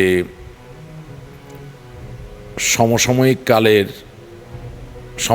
কালের যে ইতিহাসে কৃষ্ণাঙ্গের মুক্তির জন্যে যেই মার্টিন লুথার কিং বিবৃত রয়েছেন, উদযাপিত হয়েছেন, সেই মার্টিন লুথার কিংয়ের চরিত্রটা যদি আমরা একজন কৃষ্ণাঙ্গ মার্টিন লুথার কিংয়ের জায়গায় শ্বেতাঙ্গ মানুষকে দিয়ে করানোর চেষ্টা করি, অভিনয় বটে কিন্তু সেটা তার হবে না, চলে না। ঠিক একইভাবে ওই একই যুক্তিতে জেমস বন্ডও আসলে কৃষ্ণাঙ্গ কাউকে দিয়ে করা যাবে না বলেই মনে হয়। এই কথাটা আপনাদেরকে বলছি এই কারণে যে আসলে কথা তো অনেকেই বলতে পারে, কথা অনেকে বলতে চাইতেই পারে। একটু আগে আমরা একটা বক্তব্য শুনলাম, কিন্তু মার্টিন লুথার কিংয়ের জায়গায় যদি আমি হিরো আলমকে ছোট করতে চাচ্ছি না, কিন্তু হিরো আলমকে এনে যদি বলা হয় যে তোমারে দিয়ে আমরা মার্টিন লুথার কিংয়ের অভিনয়টা করাইতে চাই, অথবা ধরেন হিরো আলম একটা অভিনেতা, অথবা ধরেন আমরা ফেরদৌস যে আমাদের ধানমন্ডি 32-এর এমপি ছিল তাকেও যদি বলি যে তুমি মার্টিন লুথার কিংয়ের অভিনয়টা করো, সেটা তার হবে না। ঠিক একইভাবে বাস্তব জীবনের এই যে মঞ্চ, সেই মঞ্চে একটু অ্যাঙ্গেল নিয়ে হাত তেরা বেঁকা করে করে যতই কথা আমরা বলি, সবসময় সব কথা মানুষ সিরিয়াসলি নেয় না, বরঞ্চ একটা সিরিয়াসনেসের জায়গাকে নষ্ট করার জন্য আমাদের বক্তব্য অনেক সময় সহযোগিতা করে। সো আল্লাহর কাছে পানা চাই, ওনাদের কাছে মাপ চাই যে বাংলাদেশ আজকে একটা সংকটের মধ্য দিয়ে যাচ্ছে এবং আমাদের প্রয়োজন serious people with real leadership quality, যাদের কথা শুনলে রক্ত টকবক করে, যাদের কথা শুনলে উজ্জীবিত আমরা হই, যাদের কথা শুনলে আমাদের অদম্য স্পৃহা সত্যিকার অর্থেই বাস্তবতায় অদম্য হয়ে ওঠে এবং সেই অদম্যের শক্তি নিয়ে আমরা বাঙালি বাংলাদেশে মুক্ত করতে চাই দানবীয় কালো হাত থেকে। রিসেন্টলি একটা ঘটনা ঘটেছে, এটাও খুব অ্যামেজিং একটা ব্যাপার। আমি বুঝি না এটা কীভাবে হয়, আমি আপনাদেরকে দেখাচ্ছি। এটা ব্রাহ্মণবাড়িয়া ঘটনাটা ঘটে গেছে। ব্যাগ হারিয়েছে সৌদি আরবে, তাই নিয়ে সংঘর্ষ ব্রাহ্মণবাড়িয়ায়। শাহপুর থেকে একজন ভদ্র মহিলা আর তার নাতি এসেছিল, তাদের একটা ব্যাগ হারিয়ে গেছে সৌদি আরবে। এটা নিয়ে ওদের সাথে কথা কাটাকাটি, বাকবিতণ্ড, তারপর মারামারি। তুচ্ছ ঘটনা নিয়ে দুই গ্রামের কথা কাটাকাটি রূপ নেয় 3 ঘন্টার ধ্বংসাত্মক যুদ্ধে। হাতের কাছে যে যা পেয়েছে তাই নিয়ে ঝাঁপিয়ে পড়েছে একে অপরের ওপর। পরিস্থিতি তখন শান্ত ছিল, উভয় পক্ষ একটা মীমাংসার কথা ছিল, ছোট একটা ঘটনা ছিল। এটা নিয়ে শাহপুরবাসী আজকে সকালে জড়ো হয়ে ওরা দুই পক্ষ ধাওয়া পাল্টা ধাওয়া হয়েছে, পাটকেল হয়েছে, কাছে বোতল ছোড়া হয়েছে। বিএনপি জামায়াত ও পুলিশের ত্রিমুখী তৎপরতায় 3 ঘন্টার পর পরিস্থিতি নিয়ন্ত্রণে আসে বলে জানিয়েছে স্থানীয়রা। অনেকক্ষণ ধাওয়া পাল্টা দেওয়ার পরে বিশেষ করে সরকারের পদক্ষেপ এবং বিএনপি এবং জামাতের নেতৃবৃন্দরা উৎপত্তিভাবে জড়িত হয়ে অল্প সময়ের মধ্যে। আচ্ছা ভাই, এটা কোনো কথা? ব্যাগ হারিয়েছে সৌদি আরবে, রক্তক্ষয়ী সংঘর্ষ ব্রাহ্মণবাড়িয়ায়, আমার বাংলাদেশ। সেই সংঘর্ষ আবার মিটিগেট করার জন্য বিএনপি জামাত তাদেরকে নাকি পলিটিক্যালি এক হয়ে রিজলভ করতে হচ্ছে। What is going on? বেচারি এই police officer, this lady police officer, হ্যাঁ, she has been trying to mitigate the entire situation. Bag হারালো সৌদিতে, মারামারি হলো বাংলায়, ব্রাহ্মণবাড়িয়ায়, এ কি? এবং অ্যামেজিংলি এনাফ, আমরা বাঙালিরা যখন সৌদি আরবে ব্যাগ হারানো নিয়ে ব্রাহ্মণবাড়িয়ায় মারপিট করি, তখন ইলন মাস্ক কি বলে শোনেন।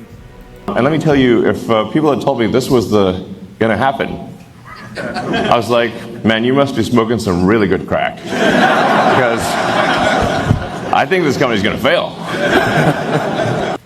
We want to be able to take anyone who wants to go to the moon, anyone who wants to go to Mars, or anywhere in the solar system, and maybe beyond the solar system at some point. We want to be able to take you there. Not just a few astronauts. I mean you, literally you. If you watch, whoever you are watching this, SpaceX wants to be able to take you to the moon, take you to Mars, and ultimately beyond. And I'm confident at this point that with the incredible team that we have here at SpaceX, that we will do that for you. আমরা Saudi আরবে bag হারানো নিয়ে একে অপরকে আক্রমণ করছি, আর Elon Musk আক্রমণ করছে আপনাকে আমাকে। আমরা যদি চাই, দ্যাট ইজ মঙ্গল গ্রহে নিতে পারে, চাঁদে নিতে পারে, অথবা সৌরজগতের অন্য যে কোনো গ্রহে নিতে পারে। অ্যামেজিং। আমাদের কিছু জায়গায় একটা ঐক্যমত তৈরি করা দরকার, যে যেই সরকারে আসুক,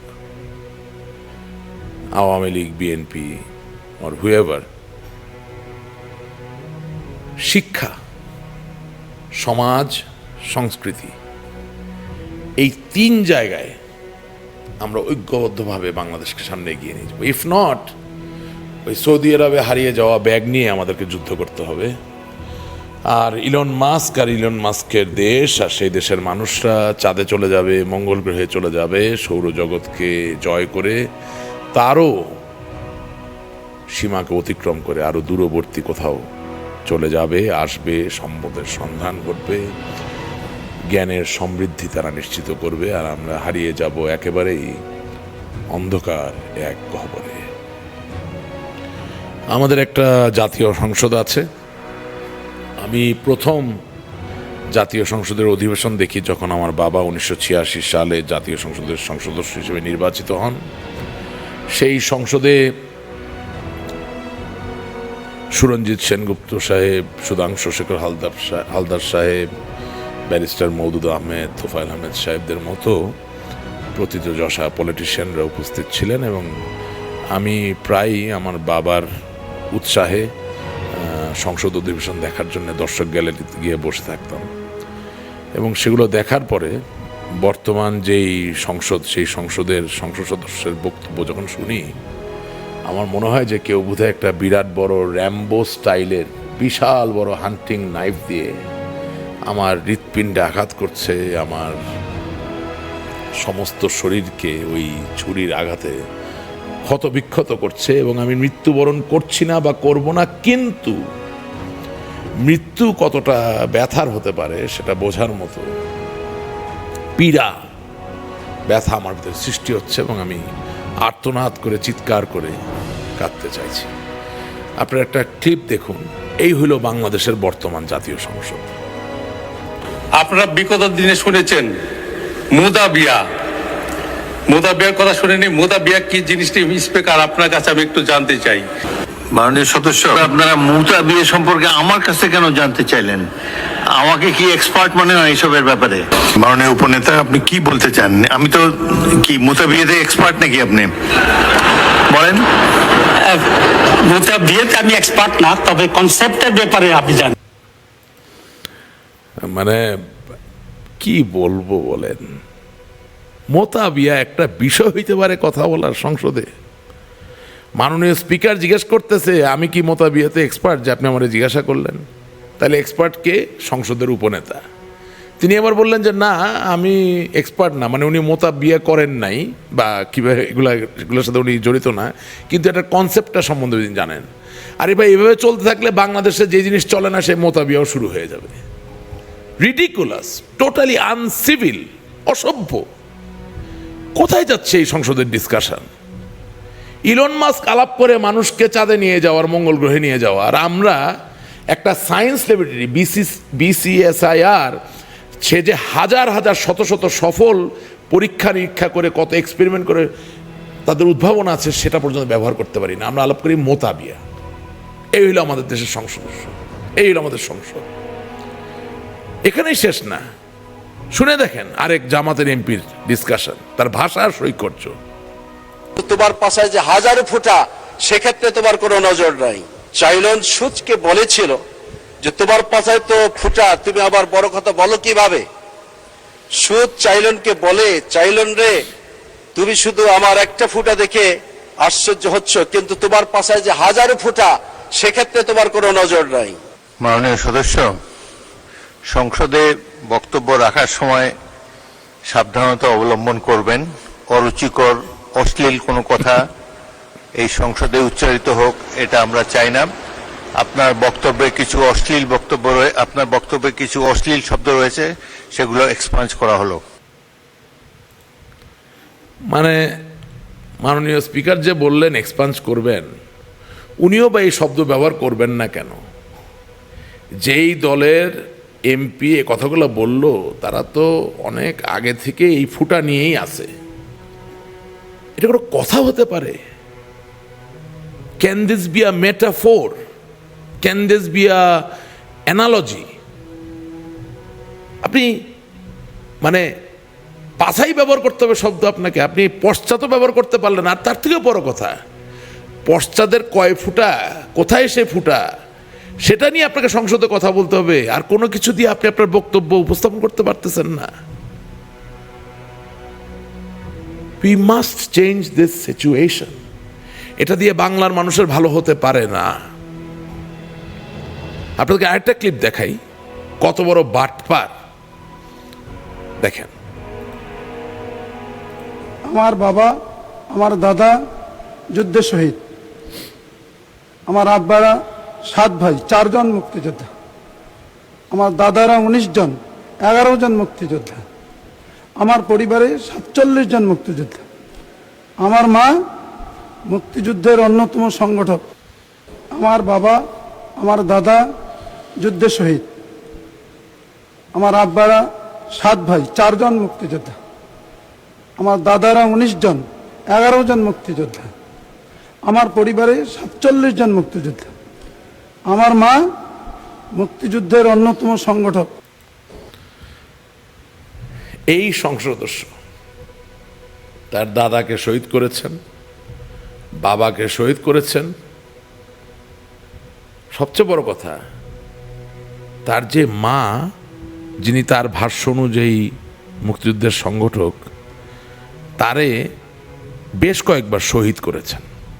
কারণ যেই সংসদ সদস্যের জন্ম 1981 সালে, তার বাবা 1971 সালে শহীদ হলেন কিভাবে? তার বাবা বেঁচে আছেন, কিন্তু তার থেকে বড় কথা তার মার অবস্থা তারা চিন্তা করেন তো। আপনি তার মারে করলেন কি? এ কি সংসদ সদস্য? জন্ম 1981 সালে, তার বাবা 1971 সালে শহীদ হয়েছেন এবং তিনি জন্মগ্রহণ করছেন 1981 সালে। দাদারে মারলেন, বাবারে মারলেন, মারে মারলেন, পুরা গোষ্ঠী শুদ্ধা মারলেন। ওই যে মদনের একটা হাসির গল্প আমরা মানে জোক আমরা স্কুলে বলতাম, এটা এখানে আর বলা যাবে না। কি বিয়া করলি রে বাবা মদন? তো সংসদ সদস্যরও এখন তার মা বলবে কি করলি রে বাবা মদন, তুই তো দাদারে মারলি, বাবারে মারলি, মারলি তো আমারেও। এইসব লোক নিয়ে এই জামাত ইসলামের এইসব এমপি নিয়ে বাংলাদেশের সংসদ। We need to act. We need to change things, এটাই বাস্তবতা। তো অনেক আলাপ হলো, এবার আমরা চলে আসি আমার প্রাণপ্রিয় মিঠাপুকুর রংপুরের আলাপে। সেখানে একজন সংসদ সদস্য আছেন, তার একটা বক্তব্য আমার কাছে ফেসবুকের মাধ্যমে আসলো, শুনুন আপনারা। যে ডিসি অফিসে আপনার আইন শৃঙ্খলার মিটিং ছিল, সেখানে আমি ওই বক্তব্য দিলাম এবং আমি এটা বলছি যে এত এত আসামি বাংলাদেশে গ্রেপ্তার হয়, আমরা বিগত দিনে দেখলাম যে কোনো তথ্য লাগে না, গ্রেপ্তার হয়, মাটির নিচ থেকেই খুঁড়ি বাইর করে, আর এখন এত কাহিনী হচ্ছে ওটা গ্রেপ্তার হয় না, এটা কেমন কথা? হ্যাঁ, ঠিক আছে, সবই ঠিক আছে, আমি বললাম যে এটা আসলে মনিটরিংটা আরো জোরদার হওয়া দরকার এবং একটু গোয়েন্দা তৎপরতাটা একটু বাড়ানো দরকার। অহরহ হচ্ছে, একদিন দুদিন পর না, সেটাই ঠিক আছে। মহিলার সঙ্গে নিচে ওটা একটা তাদের চালাকি, যে মহিলা থাকলে কেউ সন্দেহ করবে না। এখন দেখেন যে যেখানে গ্যাংয়ের মধ্যে মহিলাও পর্যন্ত যোগ দিচ্ছে, তাহলে তো এরা আসলে ভিতরে ভিতরে তৎপরতাটা কত বেশি। দেখলেন আসলে খুবই শক্তিশালী এদের গ্যাং আর কি। না না, সেটা ঠিক আছে, সেটা আমি বলবো। এখন হইলো শোনেন, এখন হইলো যে আপনি এসপি সাহেবকে জানাইছেন কিনা বিষয়টা? আচ্ছা, আপনি বিষয়টা একটু ট্রাই করেন, আবার জানান, এবং আপনার সপ্তাহে দিতে হবে, প্রয়োজনে এলে ব্লক রেট দিতে হবে, তাছাড়া এগুলো হবে না। আজকে এই বিষয়গুলো কথা হয়েছে আইন শৃঙ্খলার মিটিংয়ে। এখন হলো যে বারবার তো এই ঘটনাগুলো ঘটতেছে, এবং এটা আপনি দেখেন যে মিঠাপুকুরেই বেশি, তাহলে এটা মিঠাপুকুরকে টার্গেট করে করা হচ্ছে। এটা তো আমরা যেটা চিন্তা করতেছি যে এগুলান হলো, আর কোথাও একটা কিছু হইলেই মানুষ বলতেছে যে এমপি কি করে, মানে মনে হয় যে এমপির পিছনে লাখখানেক পুলিশ আছে, এমপি সারাদিন 1 লাখ পুলিশ নিয়ে ঘুরে বেড়ায়। ব্যাপারটা কি এরকম? মানে এগুলো তো ইন্টারন্যাশনালি করা হচ্ছে, আমার কাছে যেটা মনে হচ্ছে। আপনারা একজন সিটিং এমপির কথা শুনলেন। এখন ফেসবুক থেকে যা জানতে পারলাম যে এই এমপি নাকি মিঠাপুকুর উপজেলার ওসির সাথে তখন কথা বলছিলেন। তো কথা শুনে মনে হচ্ছে যে নিজের বড় চাচাতো ভাই, মানে নিজের থেকে বয়োজ্যেষ্ঠ চাচাতো ভাই বা খালাতো ভাইয়ের সাথে কথা বলতেছে বোধহয়, যে সেটা তো ঠিক আছে। এই হলো এমপির অবস্থা। আর ওপাশে যিনি আছেন তিনি এমপি না এপাশে যিনি আছেন তিনি এমপি বোঝাও মাঝে মাঝে কঠিন হয়ে যাচ্ছে। এই যখন বোল্ডনেস, এই যখন ব্যক্তিত্ব, এই যখন কণ্ঠের জোর, এই যখন শক্তি, আর এই যখন গ্রহণযোগ্যতা, তখন কপাল আমার মিঠাপুকুরের মানুষের। তবে ইনশাল্লাহ সব ঠিক হয়ে যাবে, আপনারা ধৈর্য ধরুন। অনেকে অনেক খোয়াব দেখিয়ে অনেক জায়গায় যাওয়ার চেষ্টা করে, আপনাদের ভালোবাসা, আপনাদের ভোট নেওয়ার চেষ্টা করে, সফলও হয়, কিন্তু শেষ পর্যন্ত কে আসলে সেটা সময় বলে দিবে। আমরা প্রস্তুত, আমরা মিঠাপুকুরের মানুষের জন্য কাজ করার জন্য। আল্লাহ তাআলা সুযোগ দিবেন নিশ্চয়ই একদিন, ইনশাআল্লাহ। এবং বাংলাদেশের মানুষের প্রতিরক্ষা, রক্ষা, সুরক্ষা, বাংলাদেশের মানুষের আর্থসামাজিক জীবনের সুন্দর সাবলীল লাভবান যেই অস্তিত্ব, তারে টিকিয়ে রাখার জন্য আর যাই হোক, তা তো ঠিক আছে না, এটাই ঠিক আছে। যেভাবে চাওয়া হবে সেভাবেই হবে। বাংলাদেশ, রংপুর, মিঠাপুকুর হবে শান্তির, আইন শৃঙ্খলার, সমৃদ্ধির, প্রাচুর্যের এবং সম্ভাবনার। ইতিহাস আবার ঘুরে ফিরে আমাদের কাছে এসেছে, পুনরাবৃত্তি ঘটেছে। আমি একই সাথে ফেসবুকে খেয়াল করলাম যে একজন মহিলা এমপি, যার নাম জেবা আমিন, তার বাংলা ইংরেজি মেলানো কাঁচা পাকা বক্তব্য বেশ ভাইরাল হয়েছে। তো তিনি দেখলাম আবার মিঠাপুকুর এবং পীরগঞ্জের দায়িত্ব পেয়েছেন। অর্থাৎ এর আগে আমাদের পীরগঞ্জের দায়িত্বে ছিলেন স্পিকার শিরিন শারমিন, তার বাড়ি নোয়াখালী, তাকে দায়িত্ব দেওয়া হয়েছিল পীরগঞ্জের। আর এই জেবা আমিনের বাড়ি কোথায় আমি জানি না, বাট তার একটা ক্লিপ পেয়েছি, তিনি নিজেই সেখানে পীরগঞ্জ, মিঠাপুকুর এবং তার বাড়ি, তার দায়িত্ব নিয়ে কিছু আলাপ করছেন। আসুন শুনি। কপালটা আসলে খারাপ। আমি তো মনে করি যে আমাদের সাইফুল ভাই, যিনি বিএনপির সভাপতি, পীরগঞ্জ বাড়ি, ভাবিকেও যদি, অর্থাৎ তার সহধর্মিণীকেও যদি সংরক্ষিত নারী আসনে এমপি করা হতো, তাও তো অ্যাটলিস্ট তিনি পীরগঞ্জের লোকজনকে চিনতেন, মিঠাপুকুরের কিছু লোকজনকে চিনতেন। আমি বিএনপি করি না, করবো না, কিন্তু তারপরেও মিঠাপুকুরের আপামর মানুষ, পীরগঞ্জের মানুষ বিপদে আপদে তাদের কাছে যেতে পারতেন, কারণ তারা তাদেরকে চিনেন এবং মানুষও তাদেরকে চেনে। আমি এই ঘটনাটা ঠিক বুঝতে পারছি না যে ওনার এই জায়গায় অবস্থানটা কিভাবে হচ্ছে। এনিওয়েজ, আসুন শুনি। আপনি দেখেন, উনি কিন্তু আমাকে পীরগঞ্জে এবং মিঠাপুকুরে করে মহিলা আসন থেকে অতিরিক্ত দায়িত্ব দিয়ে আমাকে পাঠিয়েছেন। আমি আজকে কিন্তু রংপুরের না, আমি কিন্তু অনেক দূর থেকে এসেছি। আমি পীরগঞ্জে এবং মিঠাপুকুরে দুটাতেই কাজ করব ইনশাল্লাহ, আমাদের নেতা তারেক রহমানের প্রতিশ্রুতিগুলো বাস্তবায়ন করার জন্য, জনগণের উন্নয়ন করার জন্য ইনশাল্লাহ আপনাদেরকে প্রতিশ্রুতি দিয়ে যাচ্ছি। পীরগঞ্জের জন্য এবং মিঠাপুকুরের জন্য আমি আমাদের নেতার প্রত্যেকটা প্রতিশ্রুতি আপনাদের জন্য বাস্তবায়ন করবো ইনশাআল্লাহ। আসলে সবাই মনে করে যে ছোটবেলায় আমরা রিমোট কন্ট্রোল গাড়ি দিয়ে চালাতাম, খেলতাম, রিমোট কন্ট্রোল দিয়ে গাড়ি চালানো। রিমোট কন্ট্রোলের গাড়ি চালানো আর সত্যিকার সড়কে সত্যিকার গাড়ি চালানো তো এক জিনিস নয়। সুতরাং আমার বাড়ি রংপুর নয়, পীরগঞ্জ নয়, আমি দূর থেকে এসেছি। রংপুর, মিঠাপুকুর, পীরগঞ্জের উন্নয়ন করে ফেলবো। I don't know what's going to happen. একদিকে আমাদের এলাকার এক এমপি, তিনি চাস্তো ভাই খালতো ভাইয়ের স্বরে কথা বলেন, আর আরেকদিকে বিদেশি একজন ব্যক্তি, তিনি আমাদের দায়িত্বপ্রাপ্ত MP. I don't know what's going to happen. Anyways, আসুন আমরা জেবা আমিনের সেই ঐতিহাসিক সংসদের বক্তব্যটা শুনি। I want to thank প্রধানমন্ত্রী from my heart. 1600 square mile of kacha rasta. The rastas are a very, very bad situation. This is due to the durnitis that we have seen in from the previous regime. বলবো thank you. আমি first আপনার বাড়তি সময় শেষ হয়েছে, আগামী বছরের জন্য প্র্যাকটিস করতে থাকেন। এক minute. This is ridiculous. Anyways, মিঠাপুকুরের মানুষ, আপনারা ধৈর্য ধরুন, ভালো সময় আসছে। আমার মিঠাপুরের মানুষ খুব ইন্ডাস্ট্রিয়াস, তারা খুব প্রোডাক্টিভ। এনিওয়েজ, আমি প্রোগ্রামের একেবারেই শেষ প্রান্তে চলে এসেছি। সব শেষে মার্কিন যুক্তরাষ্ট্রের একজন সিনেটর আছেন, জন কেনেডি, তার একটা ক্লিপ আপনাদের সামনে শুনিয়ে আমি আজকে বিদায় নিব। Clowns to the left of me, jokers to the right. Clowns to the left of me, jokers to the right. Clowns to... John Kennedy বলতে চাচ্ছেন যে clowns to the left of me and jokers to the right. অর্থাৎ আমার বায়ে ভার আর আমার ডানে song. এই ভার আর সঙ্গের যন্ত্রণায় তো আর বাঁচি না। আজকের বাংলাদেশের যে রাজনৈতিক পরিস্থিতি, তা সত্যিকার অর্থেই বাম দিকে ভার, ডান দিকে সং। Left is with the clown and right is being dominated by the jokers.